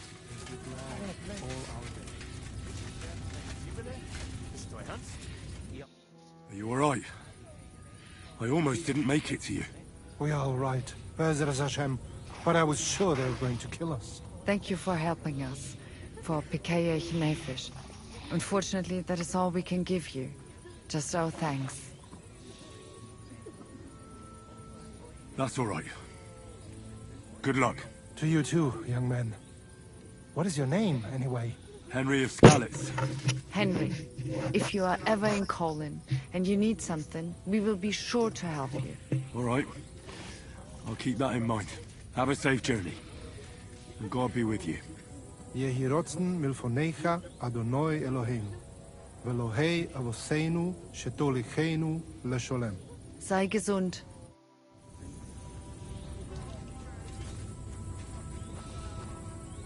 This does not end here. Those brutes of Sigismund's will pay for this. Rabbi, we cannot just leave them here, can we? Who are you talking? We survived. For a while there, I thought we were gonna die. Many have died, indeed. It is a hard trial to go through. So many lives lost, the shul in flames. I'm so sorry. There was nothing more we could do. You are right. It was too late. How happy I would be if we could get everyone out. But what is done is done. What will you do now? Now we must find help in some other community of believers. We will try our luck in Colin. Many of us have relatives there. Do you think you'll be pursued? Well, the mercenaries might follow us, but hopefully it will not come to that. Chas v'sholem. We will split up into smaller groups, so we don't attract much attention until we get farther away from the town. Besides, who would chase us when we have nothing? We left everything behind in the town. So the agreement with the lords in Raborsh no longer stands, eh? What makes you think that? Do you not trust us? No, I do. But you've lost everything. I don't think you'll be able to contribute to our army anymore. It is true that the Kuttenberg Kehile cannot pay for the army now, but others might. Be'ezras Hashem. Especially when they get word of what happened here. God be with you, Rabbi. Sei gesinnt, and please, watch over Samuel. This does not end here. Those brutes of Sigismund's will pay for this. Adonai hu nachaloso v'yon...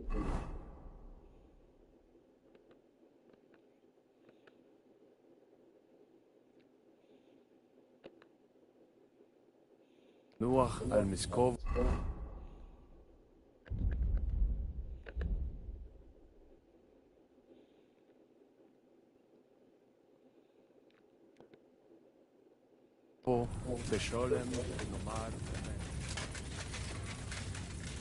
Don't worry. Even if that happens, it will be able to pull the wagon. Look at him. Yes, pull it will, but it will not be possible. What will happen to us now? Thank you, boy. Are you alright? I'm fine, lad. I thank you for everything. Is there anything else I can help you with? Mein Gott, boy. Have you not helped us enough already? Now we have to manage on our own. I know this might not be the best time, but... do you think we could talk about Martin? Right now? Well, all right then. How is Martin actually? He died. It's only been a few months. Oh, Sigismund burned down my village. Pa went to help Ma. Well, they both died there. I am sorry to hear that, lad. But that is the Martin I knew. He always put others first. At least you survived. That would make Martin happy. I'm sorry I don't have better news to give you. Do not worry about it. I am just sad he died before he could meet Samuel. Is everything all right? Yes, do not worry.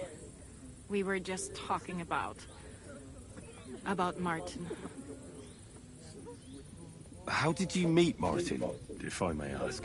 It was such a long time ago. He wanted to open a blacksmith shop in town, but there was no place among your people, so he tried his luck in our quarter. And that's where he met you? The rabbi gathered the goodmen so they could decide whether we wanted to have a goy blacksmith. And Martin wouldn't stop looking at me all night. Then it went schlock or schlock. So what happened that made Martin leave you? My Martin would never leave me.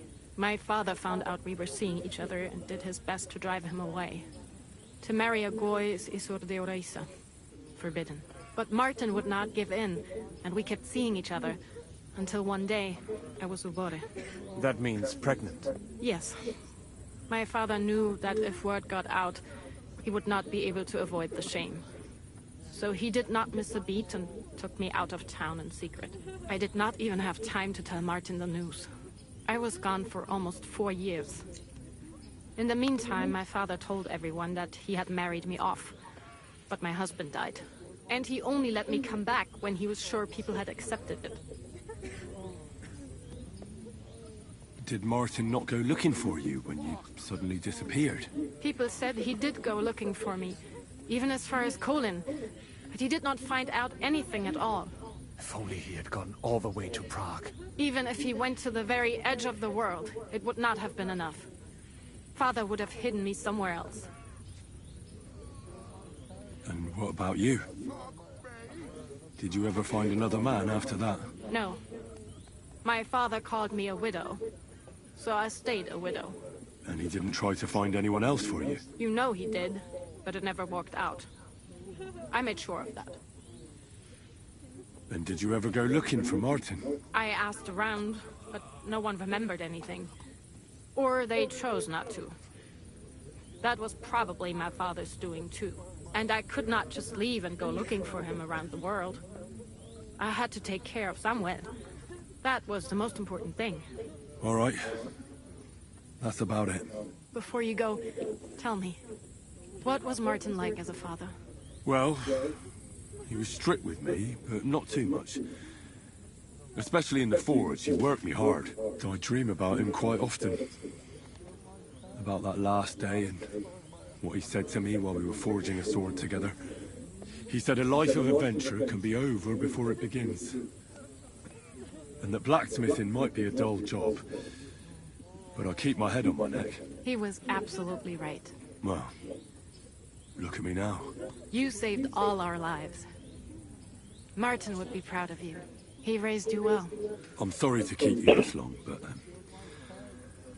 well, I never thought I'd have a brother, even if not related by blood. Well, I did not expect that either. And thank you, my almost brother. If it was not for you, I do not know how today would have ended. What are your plans now? I'll go back to the Devil's Den. To Zizka and the others. We need to figure out what to do next. I will see you there then. But first, I have to escort everyone to Colleen. I do not want anything to happen to them on the way. Everything should be all right now. Take care of yourself, dear brother. I will see you this time tomorrow at the Devil's Den. Have a safe journey. Sei gesund.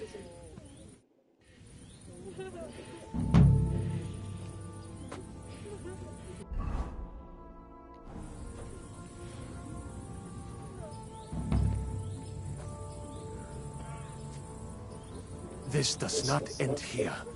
Those brutes of Sigismund's will pay for this.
Oh, you two.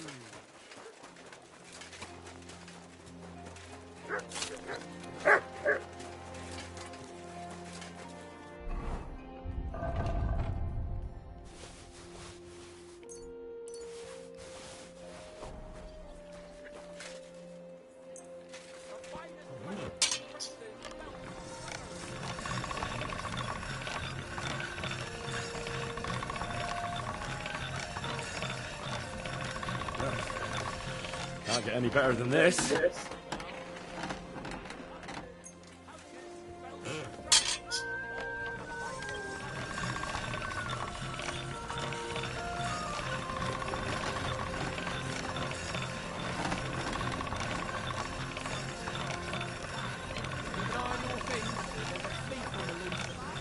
All right, done.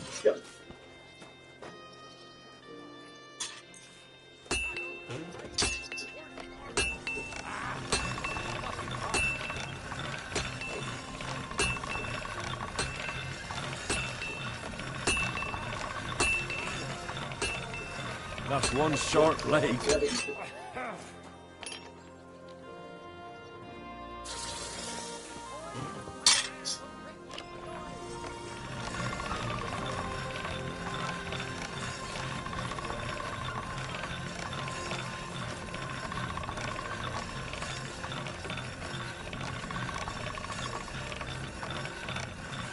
That's one sharp blade. Watch out. There are thieves about.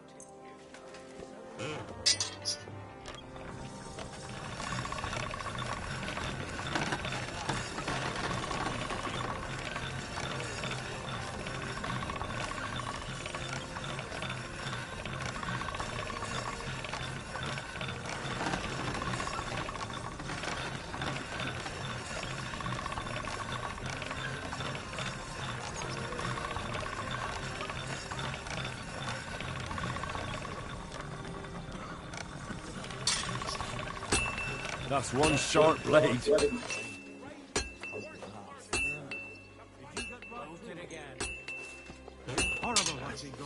I need to sharpen this.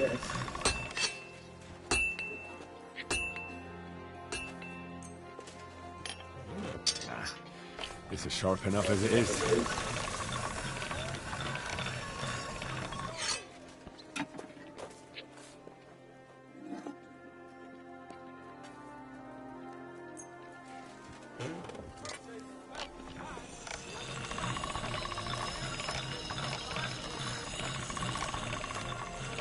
That's more like it.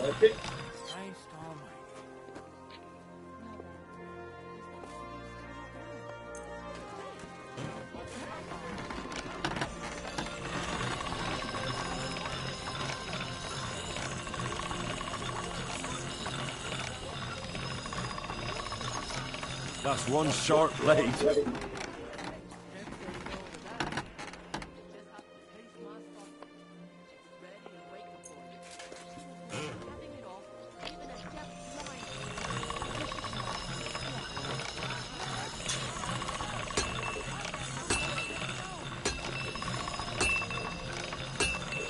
That should do it.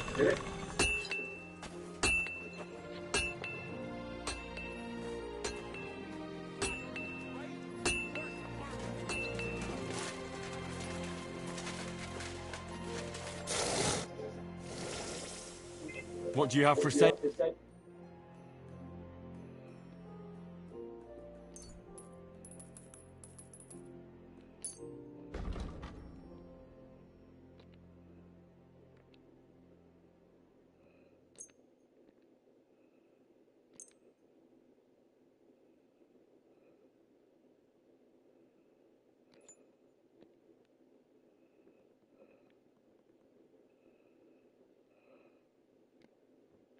I'd like to do something. Well.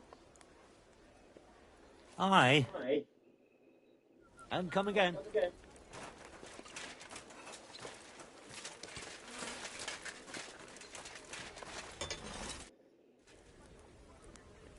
What do you have?